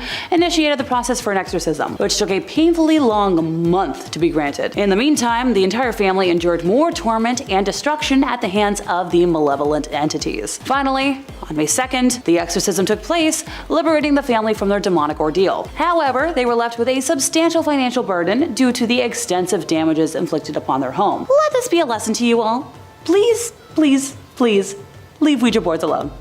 Please. Number 9. The Woodruff family. So this incident happened in St. Francisville, Louisiana, and in a home built in 1796 by General David Bradford on top of a formal burial ground, so brace yourselves. Our story begins with a newly married couple, Mr. and Mrs. Clark Woodruff. Mr. Woodruff was a cruel and harmful man and owned numerous slaves, which was the icky norm at the time, and one in particular that he liked to punish went by the name of Chloe. Now, Chloe tried to protect herself from the wrongful punishments by listening in on the Woodruff's conversations and modifying her behavior, which, hey, that's brilliant. Sadly though, one day after being caught eavesdropping, Clark had one of Chloe's ears cut off. The painful experience would stay with Chloe and inspire her to make plans for revenge. On the 9th birthday of the Woodruff's daughter, Chloe placed poisonous oleander leaves into the cake, intending to only get the family sick so she could nurse them back to health and, earn a favor with the family. Tragically, the dose was lethal, and it ended up killing the missus and the offspring. Now, while Chloe was punished fatally by the other slaves and her ghost haunts the home, the mirror in the front hall is cursed and has the spirits of Sarah and her two descendants trapped inside of it. People who look into the mirror ever since have reported feeling a sense of dread that stays with them past their visit, experiencing horrid thoughts and more. Look, I'm on Team Smash the Thing, even though I know that would technically make the world worse. So maybe just stick it in a closet somewhere, because it's just because it's just messing with every other family. Number 8, Annabelle. Am I biased because Annabelle has always been my favorite demonic artifact? Absolutely I am. Donna and Angie were student nurses and good friends who had decided to room together while in school, and for Donna's 28th birthday, her mom had gifted her a very large Raggedy Ann doll, something she was thrilled about. Hey, personally, I'd react the same way. Let the record know that I'm always down to accept gifts of dolls or plushies. Soon after adopting the precious doll though, Donna started to notice some weird behavior. She would leave Annabelle on her bed every morning behind her locked bedroom door, seeing her the same way with her arms and legs crossed, and would come home at night to Annabelle having moved rooms and in positions that weren't possible. She's described a few instances of the doll kneeling, and speaking from experience, stuffed dolls can't kneel without falling for more than like a few seconds. Donna and Angie then started finding notes left throughout the apartment, written on parchment paper in red pen, two things they didn't own. When Donna's boyfriend Lou started criticizing the doll, unexplainable handprints and scratches began appearing on his body. And that's when the girls made the decision to call a priest, who then brought in Ed and Lorraine Warren. They were able to calm down the entity enough to remove it from the home and transport her to the museum, where she resides to this day, but not without a couple of chaos events over the years. Number 7, Robert the Evil Doll. Hey, for starters, this doll only looks vaguely human. His nub of a nose looks like a pair of pinholes, and he's covered in brown little nicks, like scars. His eyes are beady and black, and combined with his malevolent smirk, it's terrifying to look at. Clasped in his lap, he's holding his own toy, a dog with disproportionate eyes and a too big tongue falling out of its mouth. The doll originally belonged to Robert Eugene Otto, an artist described as, well, eccentric. Neighbors of Robert used to hear him having a conversation with the doll, and this continued into his adult years. He brought it everywhere, and talked about it in the first person as if it weren't a doll, which I know, might sound kinda batty, but it's the best way to deal with cursed objects. Trust me, I'm talking from experience. The doll remained stored in the Otto family home until Robert passed away in 1974. After his death, a couple bought the house, and their 8-year-old found the doll in the attic. The young girl often claimed that the doll was trying to kill her, and it's now on display in a museum in Key West and is still believed to curse people. His last caretaker before the museum experienced him disappear and reappear as he pleased, along with hearing footsteps and giggling in the attic. Some claimed Robert's expression changed when anybody badmouthed Otto in his presence. Oh, and he's been responsible for a few car crashes, some divorces, and broken bones. So, good Robert, good doll, please. I don't need to be cursed. My life's crazy enough as it is. Number 6, another Ouija board incident. The story of Mark and his family's eerie encounter with a cursed Ouija board infested home in Australia is nothing short of a supernatural roller coaster. At first, subtle signs emerged, like their dog's reluctance to enter the house, which was dismissed as, a mere adjustment to the new environment. But things quickly escalated. Mysterious flooding in the laundry room, shattered light bulbs, and an overwhelming sense of unease in certain areas of the house signaled something far more sinister. The disembodied laughter, shuffling feet, and phantom voices only intensified their torment. Even visiting relatives experienced the unnerving phenomena firsthand. What's truly chilling is the revelation about the previous renter's involvement in seances and a messy divorce, possibly leaving behind a trail of spiritual chaos. Possibly. Maybe. Mark's mother's decision to consult a local pastor led to a grim revelation of multiple demonic entities lurking in their home. As the supernatural disturbances grew unbearable, the family decided to take action. The mom's brave confrontation with the paranormal, reading Bible verses aloud, was met with the spirit's fury, resulting in potential poltergeist activity. The climax of this terrifying tale came when the youngest member of the family miraculously survived a fall from an open window. This event was the final straw, prompting them to flee the cursed house without looking back. Once again, not to sound like a broken record, leave Ouija boards alone. Please. Number 5, a cursed painting. Technically, this item cursed enough households to be a top 10 list of its own, which is a nightmare for my brain. The tale of the crying boy painting is a chilling example of the inexplicable, a bizarre intersection of art and the supernatural that unfolded in the 1970s and 1980s. Bob Smith's childhood fascination with the seemingly, innocent painting turned into a haunting mystery when a kitchen fire devastated his grandmother's house, leaving only the painting unscathed. The eerie connection deepened when Bob later learned that the very same painting had caused similar tragedies in other households. Giovanni Bregolin's series of paintings, of which the crying boy was a part, became notorious. In 1985, the Sun newspaper in the UK published a shocking account of May and Ron Hall, whose home was consumed by fire, with only the cursed painting surviving unharmed. What's truly unsettling is the firefighters' claim that he had witnessed multiple house fires, where everything was reduced to ashes except for copies of the crying boy. The widespread reports of similar incidents fueled the belief in the painting's curse, leading to a wave of fear and destruction. Ultimately, the Sun's bonfire of these paintings marked the end of their popularity, but a few copies still linger, carrying with them the ominous aura of the inexplicable. So, if you have one, burn it. Number 4, a conjuring book. In this perplexing case, the Foster family found themselves entangled with quite the evil artifact. Yep, a book to conjure evil things that, if you haven't guessed it already, brought malevolent forces into their home. The eerie events began when Lorraine Warren received a mysterious call from a Mrs. Sandy Foster in the middle of the night, only to have the phone connection mysteriously severed. The following day, Lorraine visited the Fosters and learned of the disturbing occurrences plaguing their household. Meg, the daughter, had unwittingly invited dark spirits by dabbling in the occult, and the family experienced a series of terrifying events. I'm talking the classic: faucets turned on by themselves, phantom footsteps echoed throughout the house, and strange lights and sounds plagued their nights. So, go Ed and Lorraine, they stepped in to confront the menacing presence. They discovered that Meg's bedroom was a hub of occult activities. Containing black conjuring candles, occult vestments, and ritual books. Ruh-roh. They sealed the room, removing the sinister artifacts, and as they worked to dispel the evil, they encountered a chilling telepathic feeling of dread and an inexplicable force preventing them from ascending any kind of stairs. Despite these challenges, Ed and Lorraine persevered. With holy water and prayers, they successfully cleansed the house of the malevolent entities. The case serves as a haunting reminder of the dangers of dabbling in the occult and potential consequences of summoning forces beyond human comprehension. See? I told y'all. Don't summon beings. Number 3, the Snedeker family rosary beads. As you might have expected, this true story begins in the witching hour, in the wee small hours of the morning. One night, very late at night, Ed and Lorraine were contacted by the family, who had just moved into a house on Meriden Avenue in Southington. Specifically, the mother of the family unit and a niece who came to stay with the family were on the phone. What they found and thought they bought was a big and seemingly welcoming home. But what they didn't know was that it was a former funeral home. Oh, and fun fact, the morticians at the funeral home were allegedly involved in necrophilia, or performing schmex acts with corpses. What used to be the showroom for the coffins was now the young person's room, and just down the hall from that, the place where the bodies were prepared for viewing. So the young boys were the first to start talking about the things that they had seen and experienced, saying they were terrified, and the parents chastised them at first for it, but they were so scared they started sleeping on the floor in the living room. Among the sounds the boys would hear were the sound of chains pulling the coffin upstairs. Only thing was, there was no more coffins. So the woman who called the Warrens were terrified, and with the niece in a small bedroom in the back of the house, and the covers on her bed were levitating around her, like there was a fan blowing them around.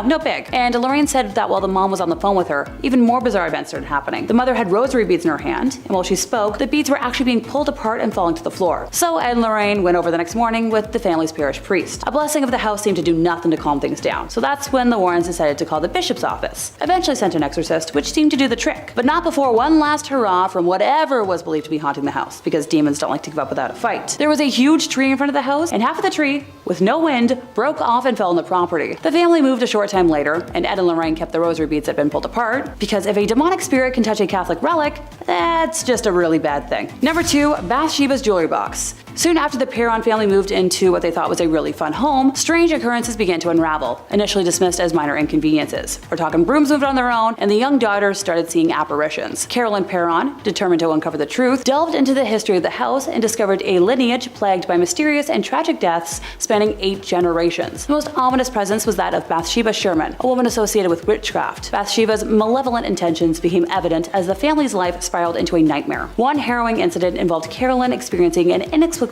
puncture wound on her calf, resembling a large sewing needle impalement. This unsettling occurrence was just one of the many tormenting episodes endured by the Perron family over their decade-long residency in the house. Thankfully, the Warrens got summoned to help the family, and they identified a cursed artifact, a mysterious box, which they believed acted as a conduit for the evil energy afflicting the household. So they took it with them. End of story. Thank goodness. Number 1, don't open the box. In Jewish folklore, a dibuk is an evil spirit. Supposedly, a Holocaust survivor accidentally summoned the demon while using a homemade Ouija board, but managed to trap it inside a wine cabinet. Kevin Mannis bought the box at an estate sale in 2001 and immediately started having nightmares about an evil hag. Ditto for the friends who stayed with him. He gave the box to his mom, who suffered a stroke on the same day, and later owners have also claimed that the scary thing has appeared in their nightmares as well. Thankfully, at some point, the owner contacted local rabbis, sealed the demon back in the box, and then hid it from the world. Thank goodness.